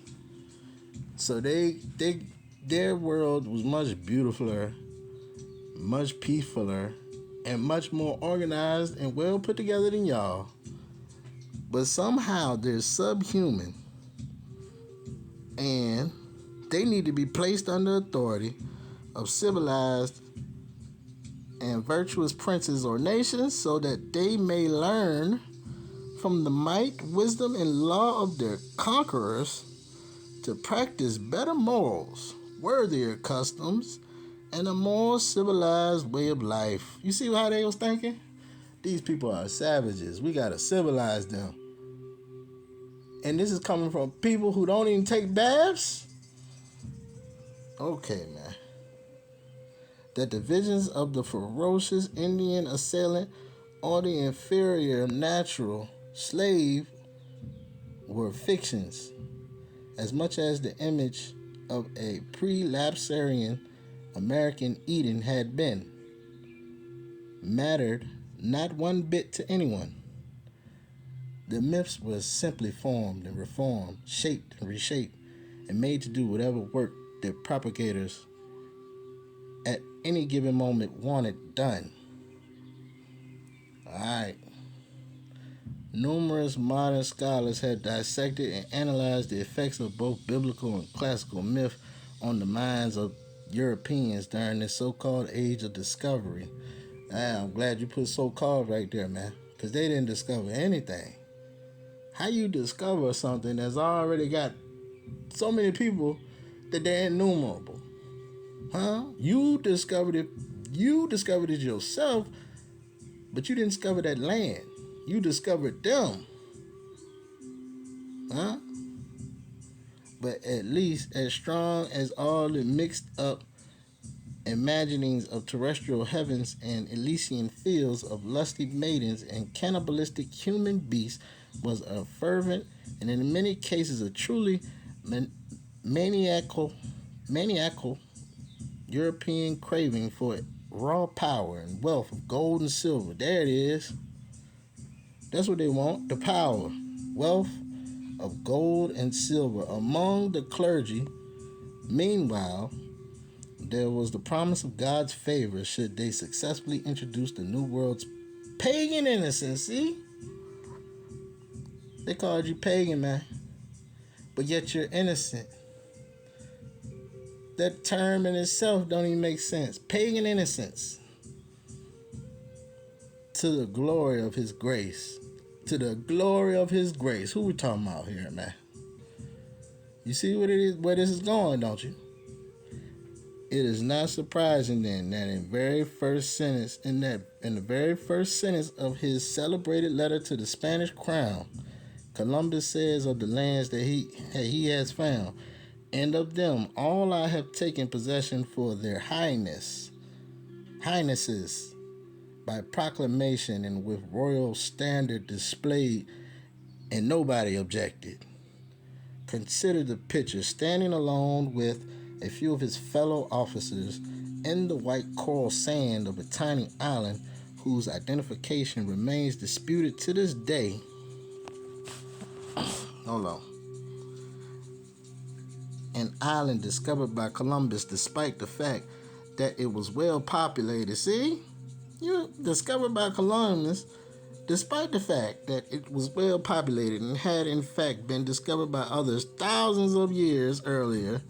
The admiral took possession of it and all of the people it contained, and nobody objected. Nobody objected, they say. Clearly, God was on the Spaniards' side. Oh, okay. Well, according to the curses of Deuteronomy 28, the Most High was pleased when you had the blessings, and he was pleased when he rejected you. So yeah, at this point, the Most High was on your side. Because we had to be punished over here, man. But it won't like that, like they thought it was, though. Alright, so it went from island to island, small and large, throughout the Caribbean. Wherever he went, Columbus planted a what? Cross. Making, as he said, the declarations that are required. Let me read that again. Wherever he went, Columbus planted a cross, making, as he said, the declarations that are required, and claiming ownership of the land for his royal patrons back in Spain. Despite the fact that Columbus noted in his own journal of the voyage that the people of these lands do not understand me, nor I them. That's in the curses. We just read that. Alright, with the tongue that you don't understand. This is the curses coming to life. As you read this, the more and more you read this, the curses is gonna start coming to life. Alright? He says, the people of these lands do not understand me, nor I them. It seems to have been of particular satisfaction to him that never once did any of the onlooking Arawak-speaking islanders object to his repeated proclamations in Spanish that he was taking control of their lands away from them. Yeah, because they didn't know what you were saying, bro. You speaking something they don't know, and they like, oh, okay, yeah. Meanwhile, he over there like, I'm gonna take this. I need this. They're like, oh, okay, yeah, whatever you said. All right. Taking control of their lands away from them. Ludicrous, though this scene may appear to us in retrospect, at the time it was deadly serious ritual. Of course it's a ritual, because that's all they know is rituals. Huh? That's all they know how to do is rituals. Similar in ways equally ludicrous. That whole presidential inauguration was ritual, man. If you didn't know, that was a whole ritual, man. Go check out my man Call Me Kinfolk, man. He did a video on that. You know? Check him out on YouTube, man. But yeah, ludicrous, though this scene may appear to us in retrospect, at the time it was a deadly serious ritual, similar in ways equally ludicrous and deadly to the other famous ritual that the Spanish bestowed upon the non-Spanish speaking people of the Americas. The requerimiento. Following Columbus, each time the Spanish encountered a native individual or group in the course of their travels, they were ordered to read to the Indians a statement informing them of the truth of Christianity and the necessity to swear immediate allegiance to the Pope and to the Spanish crown. See what it is? So 40 years before Columbus got here, right? 1452, the Dum Diversas was sent out by the Pope, right? All right, so who's backing all this, man? It was the Pope. And I'm pretty sure he wasn't pale-faced, man. Right? We know that Charles V over there was Holy Roman Emperor around this time. All right? This is what's going on, man. Allegiance to the Pope and to the Spanish crown. After this, if the Indians refused or even delayed in their acceptance, or more likely their understanding, because they didn't know what y'all was saying, of the requiremento, the statement continued. I certify to you that with the help of God, we shall powerfully enter into your country. All right, this is a hijack anthem right here. All right, and shall make war against you in all ways and manners that we can, and shall subject you to the yoke and obedience of the church and of their highnesses.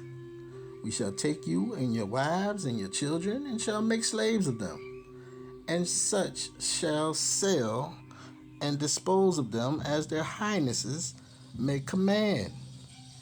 And we shall take your goods, and shall do you all the mischief and damage that we can, as to vassals who do not obey and refuse to receive their Lord.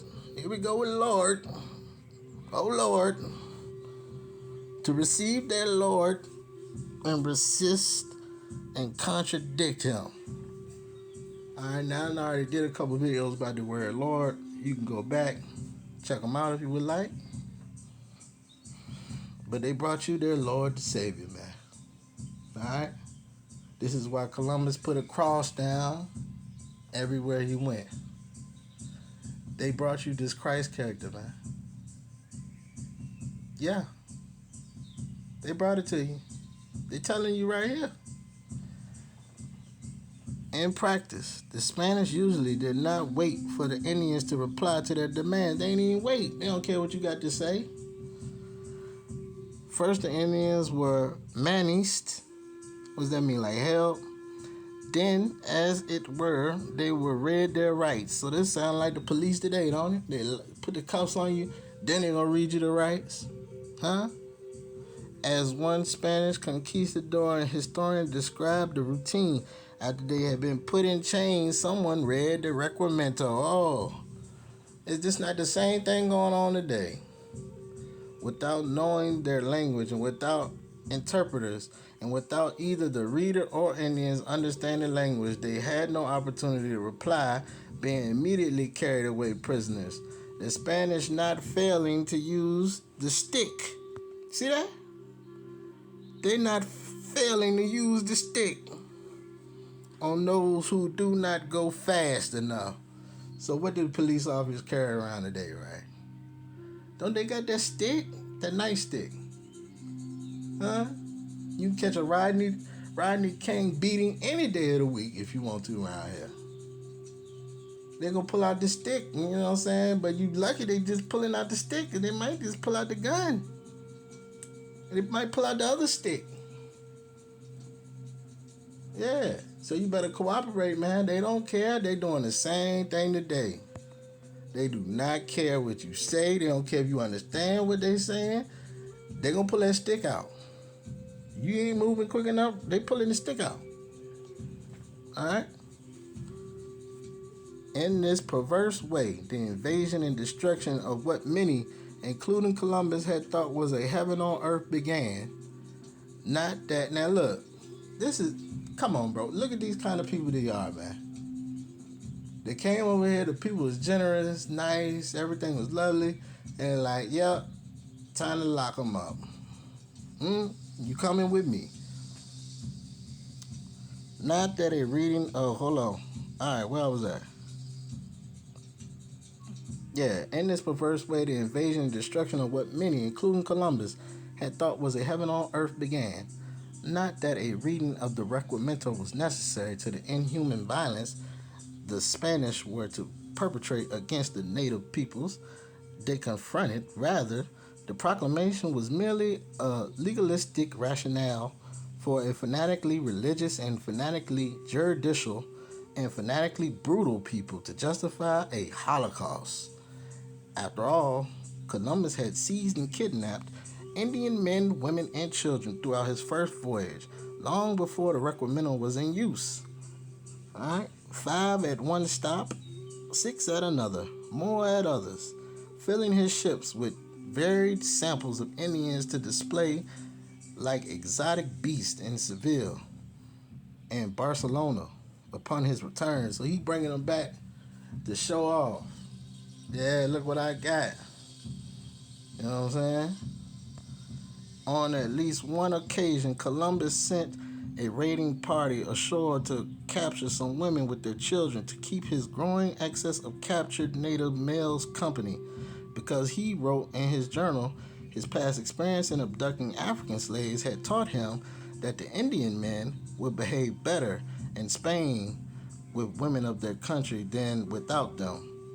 On this date, he also records the vignette of the husband of one of those women and father of 3 children, a boy and 2 girls, who followed his captured family onto Columbus's ship and said if they had to go, he wished to come with them and begged me hard, and they all now remain consoled with them. So he said if they had to go, take me with them, man. He was a real one. Alright? But not for long, as a harbinger of things to come. Only a half dozen or so of those many captured native slaves survived the journey to Spain, and of them only 2 were alive 6 months later. And on his second voyage, Columbus tried an even more ambitious kidnapping and enslavement scheme. It is described by an Italian nobleman, Michel de Cuneo, who accompanied Columbus on this voyage. Alright, when our caravels, in which I wished to go home, had to leave for Spain, we gathered together in our settlement 1,600 people, male and female, those Indians, of whom among the best male and females were embarked on our caravels on 17 February 1495, 550 souls. Of the rest who were left, the announcement went around that whoever wanted them could take as many as he pleased, and this was done. And when everybody had been supplied, there was some 400 of them left to whom permission was granted to go wherever they wanted. Among them were many women who had infants at the breast. Huh, that's sounding biblical. They, in order the better to escape us, since they were afraid, we would turn to catch them again. Left their infants anywhere on the ground and started to flee like desperate people. These people are savages, man. They called you savage. This is savage behavior. Alright? No one knows what happened to those 600 or so leftover natives who were enslaved on the admiral's orders by whoever wanted them, or the 400 or so who fled in terror, or their abandoned infants. But by the time Columbus's ship entered the waters outside Spain, of the 550 captured Indians he took with him, 200 had died. Says Cuneo, we cast them into the sea. So they just took them, threw them in the sea. 200 gone. That's almost half. When they reached Cadiz, half of the remaining 350 slaves were sick and dying. So the rest of them that was still alive, they was already sick and dying, man. Only a relative few survived much longer because Cuneo surmised they are not working people and they very much fear cold, nor have they long life. What?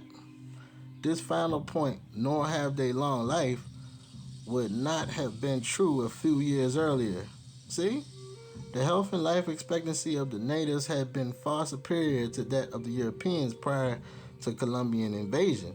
But by the time Cuneo was writing, he was certainly correct. Once the first Spanish settlements had taken root, the hold on life that any Indian had at any given moment was tenuous at best.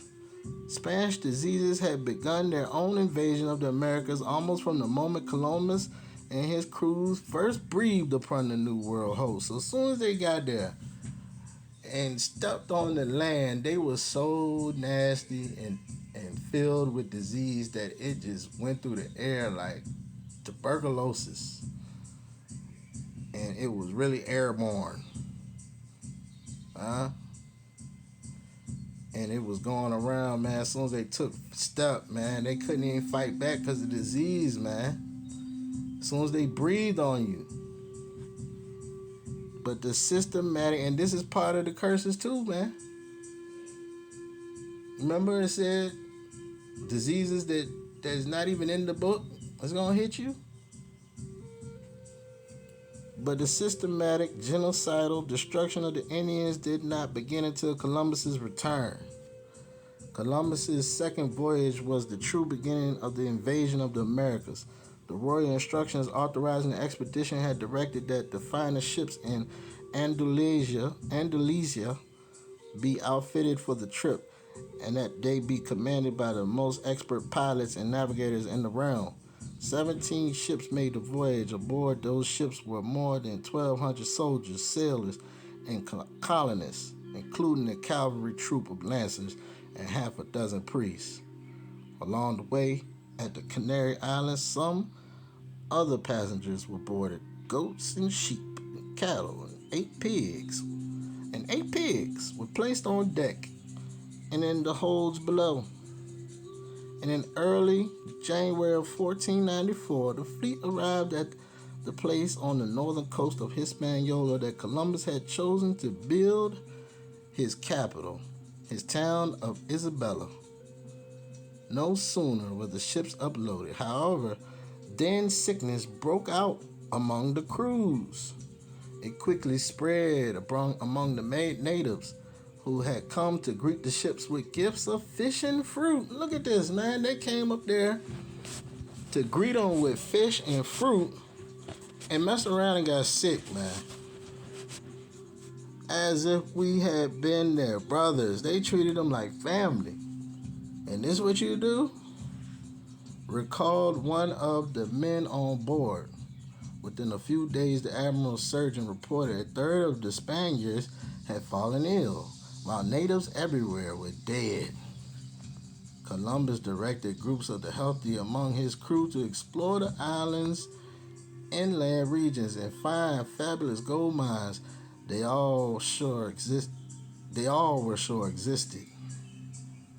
But many of those men returned to the ships having come down with a mysterious illness along the way. Mysterious illness. Diseases that you only even know is in this book. For years, historians have speculated as to what the epidemic was that laid low so many Spaniards and killed so many native people. Carl Sawyer thought it might have been some sort of intestinal infection, while Samuel Eliot Morrison diagnosed it as either malaria or something caused by drinking well water and eating strange fish. Most recently, Kirkpatrick Sale has opted for bacillic dysentery, although he too lists malaria or even syphilis as among the likely culprits. Others have thought it everything from smallpox to yellow fever, while it is possible, even probable, that more than one disease was causing the afflictions. The reported symptoms had nothing to do with the signs of syphilis, and malaria was not then present in the Indies or the Americas, nor would it be for many years to come. For the same reason, it could not have been yellow fever or smallpox that was wreaking all this havoc, and it certainly did not derive from something that the Spanish ate or drank, because it spread like wildfire, not only among the Spanish, but with the particular virulence among the Indian people all across the island. No, the most recent and original medically informed hypothesis, and the one that goes the furthest in explaining reported symptoms, included high mortality and the extraordinary contagiousness, identifies influenza as the cause. Oh, the flu, huh? Influenza carried by those Canary Island pigs. See what it was? The swine flu. If, as the Spanish physician and medical historian Francisco Guerrero now contends, the epidemic that ravaged Hispaniola in 1494 was swine flu, it would have been a pestilence of devastating proportions, for it now appears that it was swine flu that swept the world in 1918, killing off at least 20 million people before it finally dispassionated. Like other people in the Americas, and unlike the Spanish, the natives of Hispaniola had no previous exposure to the virus, nor to the numerous other diseases that historically in other parts of the world had spread from domesticated animal hosts. Other than small dogs in some locations and llamas in the Andes, few animals were domesticated anywhere in the hemisphere. And of the many plagues that in time would overwhelm the American native people, influenza of various types from both humans and non-human vectors was second only to smallpox and maybe measles as the most rapid epidemic killer of them all. The flu, man. Now, I know we remember a few years ago something happened that shut everything down and had flu-like symptoms. And it came from an animal, they said.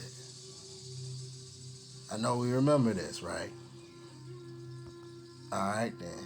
Whatever it was, in any case, the important pathogen moved among the native people with a relentlessness that nothing had in all their history. So many Indians died that they could not be counted. So what really took y'all out was disease, man. What took our people out was disease, man. Alright, wrote Gonzalo Fernandez de Oviedo, adding that all through the land the Indians lay dead everywhere. The stench was very great and pestiferous, And in the wake of the plague, they had introduced the Spanish soldiers followed, seeking gold from the natives or information as to where to find it. So the remnant that's still here today, blessed, man. Because do you understand how many people was taken out from this? Alright? There's a remnant left. That means it was probably over 90% gone. A remnant is a small amount, man. Alright? We're going to get a little bit more, man. Just get maybe like 1 or 2 more pages. And then we're going to go through some scripture. But, yeah, it's sad to hear this, man. And in the wake of the plague, they had introduced the Spanish soldiers followed seeking gold from the natives or information as to where to find it. They were troubled by the illness and numbers of them died from it. But unlike the island natives, the European invaders and their forebears had lived with epidemic pestilence for ages. For ages, they had dealt with this. Their lungs were damaged from it, their faces scarred with pox. But accumulations of disease exposure allowed them now to weather much. So they've been dealing with it forever, man. It don't even bother them no more. I mean, they look jacked up, but they can handle it. You know, this is everyday normal life for them. You know, man, they don't take baths and stuff, man. You gotta understand how nasty it was, man. So they carried infections with them everywhere they went. Burdensome, but rarely fatal. So it bothered them, but it didn't kill them all. You know what I'm saying? Couldn't get rid of them. They was used to it. But rarely fatal, except to the natives that they met. Following the admiral's orders, reconnaissance parties were sent out across the island and off to Cuba, Jamaica, and to other nearby lands. The Spanish plagues raced on ahead. Still, the natives, as Columbus had observed during his first voyage, continued to be kind and generous to their guests. Look at this. They still kind. And so innocent in the use of dangerous weapons that when Columbus showed them swords, he said they grasped them by a blade and cut themselves through ignorance. Now, I don't know about that. Alright, they ain't know what a sword was, man. They grabbing the sword? Okay. Wherever, I don't know. Maybe some people didn't experience violence in some areas, you know? Maybe there was. You know, I'm pretty sure if you go on another side, though, it ain't gonna be like that. But maybe it was where they was out there on the island, so I guess they was cool. Wherever the marauding, diseased, and heavily armed Spanish forces went out on a patrol, accompanied by ferocious armored dogs, here we go, Deuteronomy 28, the wild beasts, right? That had been trained to kill, they already trained to kill, and disemboweled, they preyed on the local communities. Already plagued and feeble, they already dealing with disease, and then you bring these dogs, man? Forcing them to supply food and women and slaves and whatever else the soldiers might desire. So they just sick the dog on you, man, if you don't give it up. At virtually every previous landing on this trip, Columbus's troops had gone ashore and killed indiscriminately, as though for sport. Yeah, they kill for sport, man. Whatever animals and birds and natives they encountered, looting and destroying all they found. As the Admiral's son Fernando blithely put it, once on Hispaniola, however, Columbus fell ill, whether from the flu or more likely from some other malady, and what little restraint he had maintained over his men disappeared as he went through a lengthy period of recuperation. So he went down for a minute, man. He got sick. The troops went wild, stealing, killing, raping, torturing natives, trying to force them to divulge the whereabouts of the imagined treasure houses of gold. So after Columbus went down, man, they really got stupid.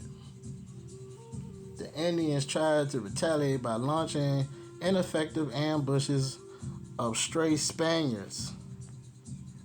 But the combined killing force of Spanish diseases and Spanish military might was far greater than anything the natives could ever have imagined. Finally, they decided the best response was flight. Crops were left to rot in the fields. Here we go, Deuteronomy 28. You will plant vineyards, but somebody else gonna get it. How much do you need to see to know? Huh? How much do you need to see to know that this is all biblical right here? We're going to get one or two more pages. Crops are left to rot in fields as the Indians attempted to escape the frenzy of the conquistadors' attacks. Starvation then added its contribution. Here we go with the famine. That's another part of it. We already read it. Along with pestilence and mass murder to the native people's woes, some desperate Hispaniola natives fled to other islands. One of these, a Cacique named Hatui, brought with him to Cuba as many of his surviving people as he could, and what little gold that he possessed. Once there, in a place called Punta Masi, he assembled his followers together and displayed for them the treasures that he had, explaining that this is what the Spanish troops were after. So he brought some of the gold and stuff. It's like, man, this is what they want right here.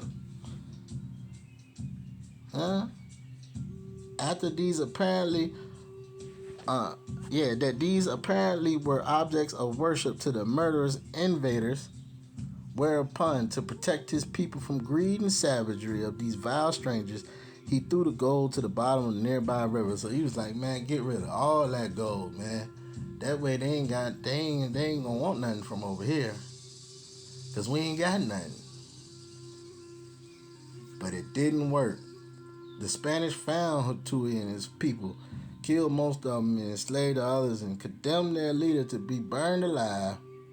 Reportedly, as they were tying him to the stake, a Franciscan friar urged him to take, guess who?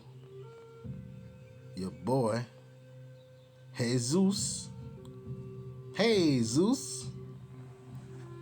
And they asked him to take Jesus to his heart. See? They want you to believe in this, man. It's got to be in your heart, so that his soul might go to heaven rather than descend into hell. This is what Hatui said. Hatui replied that if heaven was where the Christians went, he would rather go to hell, man. This man won't going for it, man. Hey, yo, shout out to Hatui, man. I know I probably ain't saying his name right. But yeah, shout out to Hatui. He was a real one.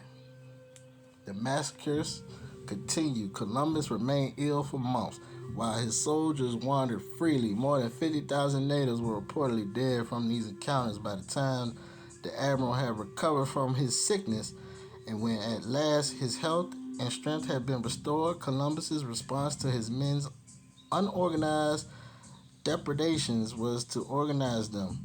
In March of 1495, he massed together several hundred armored troops, cavalry, and a score or more of trained attack dogs. They gotta bring their dog. They set forth across the countryside, tearing into assembled masses of sick and unarmed neighbor people. They ain't had no weapons, and you still attacking them, slaughtering them by the thousand. Hey, look, if this ain't Deuteronomy 28, I don't know what is. Okay? The pattern set by these raids would be the model the Spanish would follow for the next decade and beyond, as Bartolome de las Casas, the most famous of the accompanying Spanish missionaries from that trip recalled, once the Indians were in the woods, the next step was to form squadrons and pursue them. And whenever the Spaniards found them, they pitilessly slaughtered everyone like sheep in a corral. It was like a buffet of slaughtering. It was a general rule among Spaniards to be cruel, not just cruel, but extraordinarily cruel, so that harsh and bitter treatment would prevent Indians from daring to think of themselves as human beings or having a minute to think at all. So they would cut an Indian's hands and leave them dangling by a shred of skin, and they would send him on, saying, "Go now, spread the news to your chiefs." They would test their swords and their manly strength on captured Indians and place bets on slicing off heads and cutting the bodies in half with one blow. They burned or hanged captured chiefs. At least one chief, the man considered by Columbus to be Hispaniola's ranking native leader, was not burned or hanged. However, he was captured, put in chains, sent off by ship for public display and imprisonment in Spain, like most of the Indians who had been forced to make that voyage. Though he never made it to Seville, he died en route. With the same determination Columbus had shown in organizing his troops, previously disorganized and indiscriminate killings, the admiral then set about the task of systematizing their haphazard enslavement of the natives. This is the last page I'm going to read, y'all. Alright, you want the rest? You can go get this. But I think we already get it. Okay? This is the last page. Gold was all that they were seeking, so every Indian on the island who was not a child was ordered to deliver to the Spanish a certain amount of precious ore every 3 months. When the gold was delivered, the individual was presented with a token to wear around his or her neck, as proof that the tribute had been paid. Anyone found without the appropriate number of tokens had his hands cut off. Man, look at that, man. Since Hispaniola's gold supply was far less than what the Spaniards' fantasies suggested, Indians who wished to survive were driven to seek out their quotas of the ore at the expense of other endeavors, including food production. The famines that had begun earlier when the Indians attempted to hide from the Spanish murderers now grew much worse, while new diseases that the Spanish carried with them preyed ever more intensely on the malnourished and weakened bodies of the natives, and the soldiers never ceased to take delight in killing them just for fun. Spanish reports of their own murderous sadism during this time are legion. For a lark, they tore babies from their mother's breast by their feet. Oh my! Dashed their heads against rocks. The bodies of other infants they spitted together with their mothers and all who were before them on their swords. They say split it or spit it. Spit it. On one famous occasion in Cuba, a troop of 100 or more Spaniards stopped by the banks of a dry river and sharpened their swords on whetstones in its beds, eager to compare the sharpness of their blades. Reporting an eyewitness to the events, they drew their weapons and began to rip open the bellies, to cut and off those lambs. Men, women, children, old folk, all of whom were seated off guard and frightened, watching the mares and the Spaniards. And within 2 cuidados, not a man of all of them were there remains alive. The Spaniard entered a large house nearby, for this was what's happening at its door. In the same way, with cuts and stabs, began to off as many as they found there, so that a stream of blood was running, as if a great number of cows had perished. To see the wounds which covered the bodies of the dead and dying was a spectacle of horror and dread. This particular slaughter began at the village of Zakayo, where the townsfolk earlier had provoked for the conquistadors a feast of cassava, fruit, and fish. So they had set up a feast for them. And guess what they did? From there it spread. No one knows just how many Indians the Spanish off in the sadistic spree, but Las Casas put the number at well over 20,000 before the soldiers' thirst for horror had been slacked. Man, I gotta break this down and read this because it's just so much. Like, you know what I'm saying? We gotta get some good vibrations on some scripts after this. Another report, this one by a group of concerned Dominican friars, concentrated on the way Spanish soldiers treated native infants. Some Christians encountered an Indian woman who was carrying her arms a child at suck, and since the dog they had with them was hungry, they tore the child from the mother's arms and flung it still living to the dog, who proceeded to devour it before the mother's eyes. When there was among the prisoners some women who had recently given birth, if the newborn babes happened to cry, they seized them by legs and hurled them against the rocks and flung them into the jungle so they'd be certain that no one died there. This just keeps getting worse, man. Alright. Go get this book. If you want to get into it, I mean, you know, that's your ancestors. They lived through it, so, you know, you want to know. But this right here has Deuteronomy 28 written all over it. Alright, I'm just going to skip around a little bit. In the face of utter hopelessness, the Indians began simply surrendering their lives. Some committed suicide. Many refused to have children, recognizing their offspring, even if they successfully endured the Spanish cruelties, would only become slaves themselves, and others wrote Las Casas.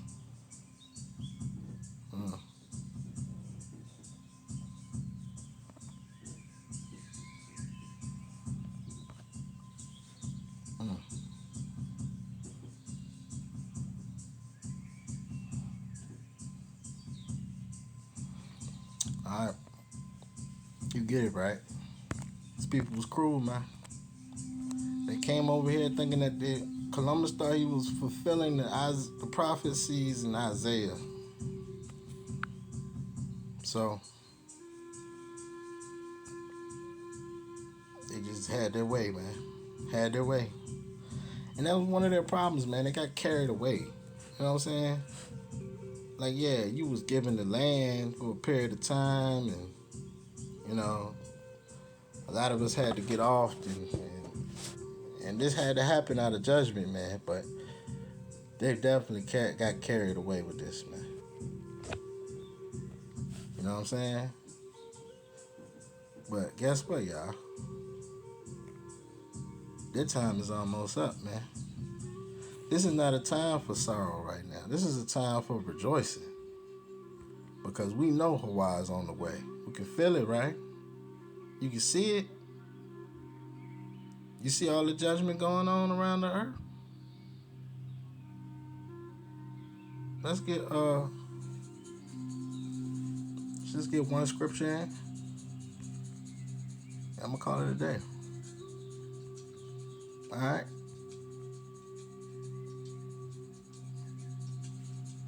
I'm gonna get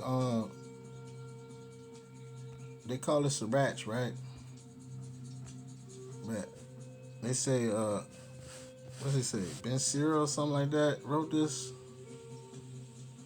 Man, this is Solomon, man. Alright?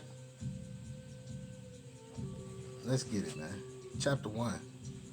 This is an extended version of Ecclesiastes found in apocryphal books. Right?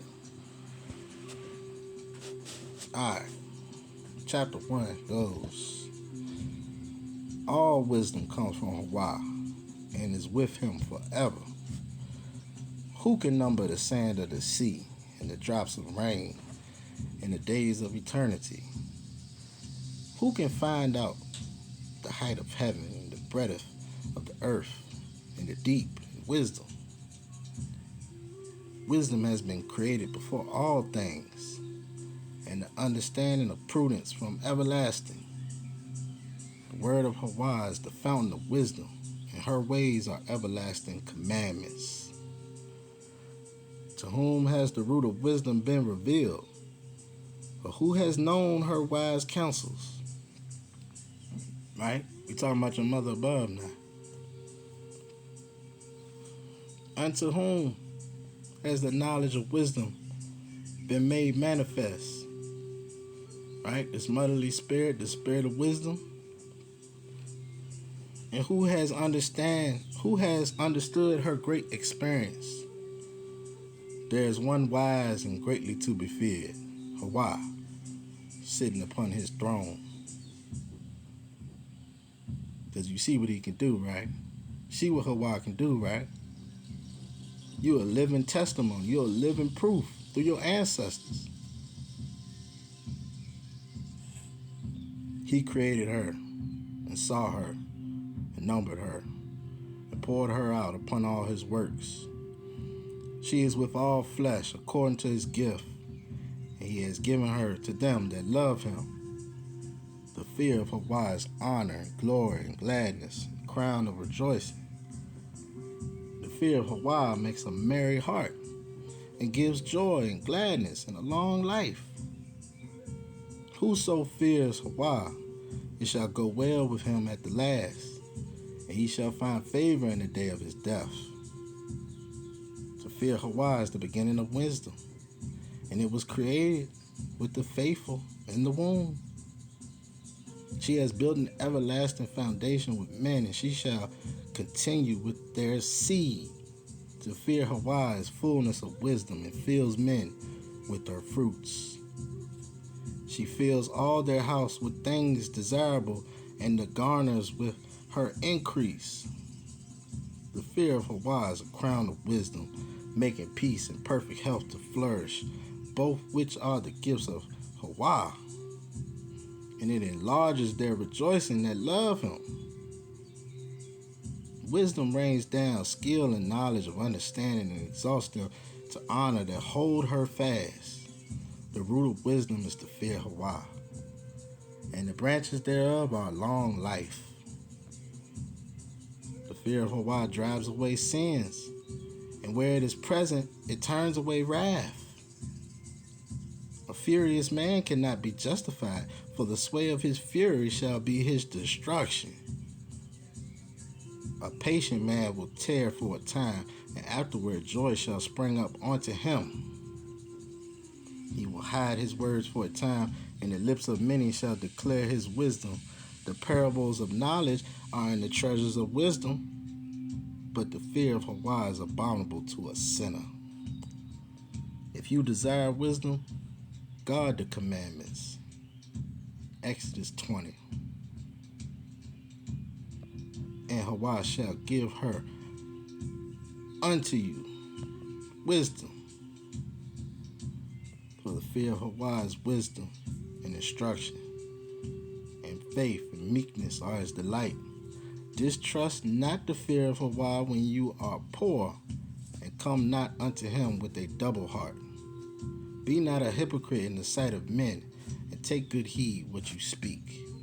Exalt not yourself, lest you fall, and bring dishonor upon your soul.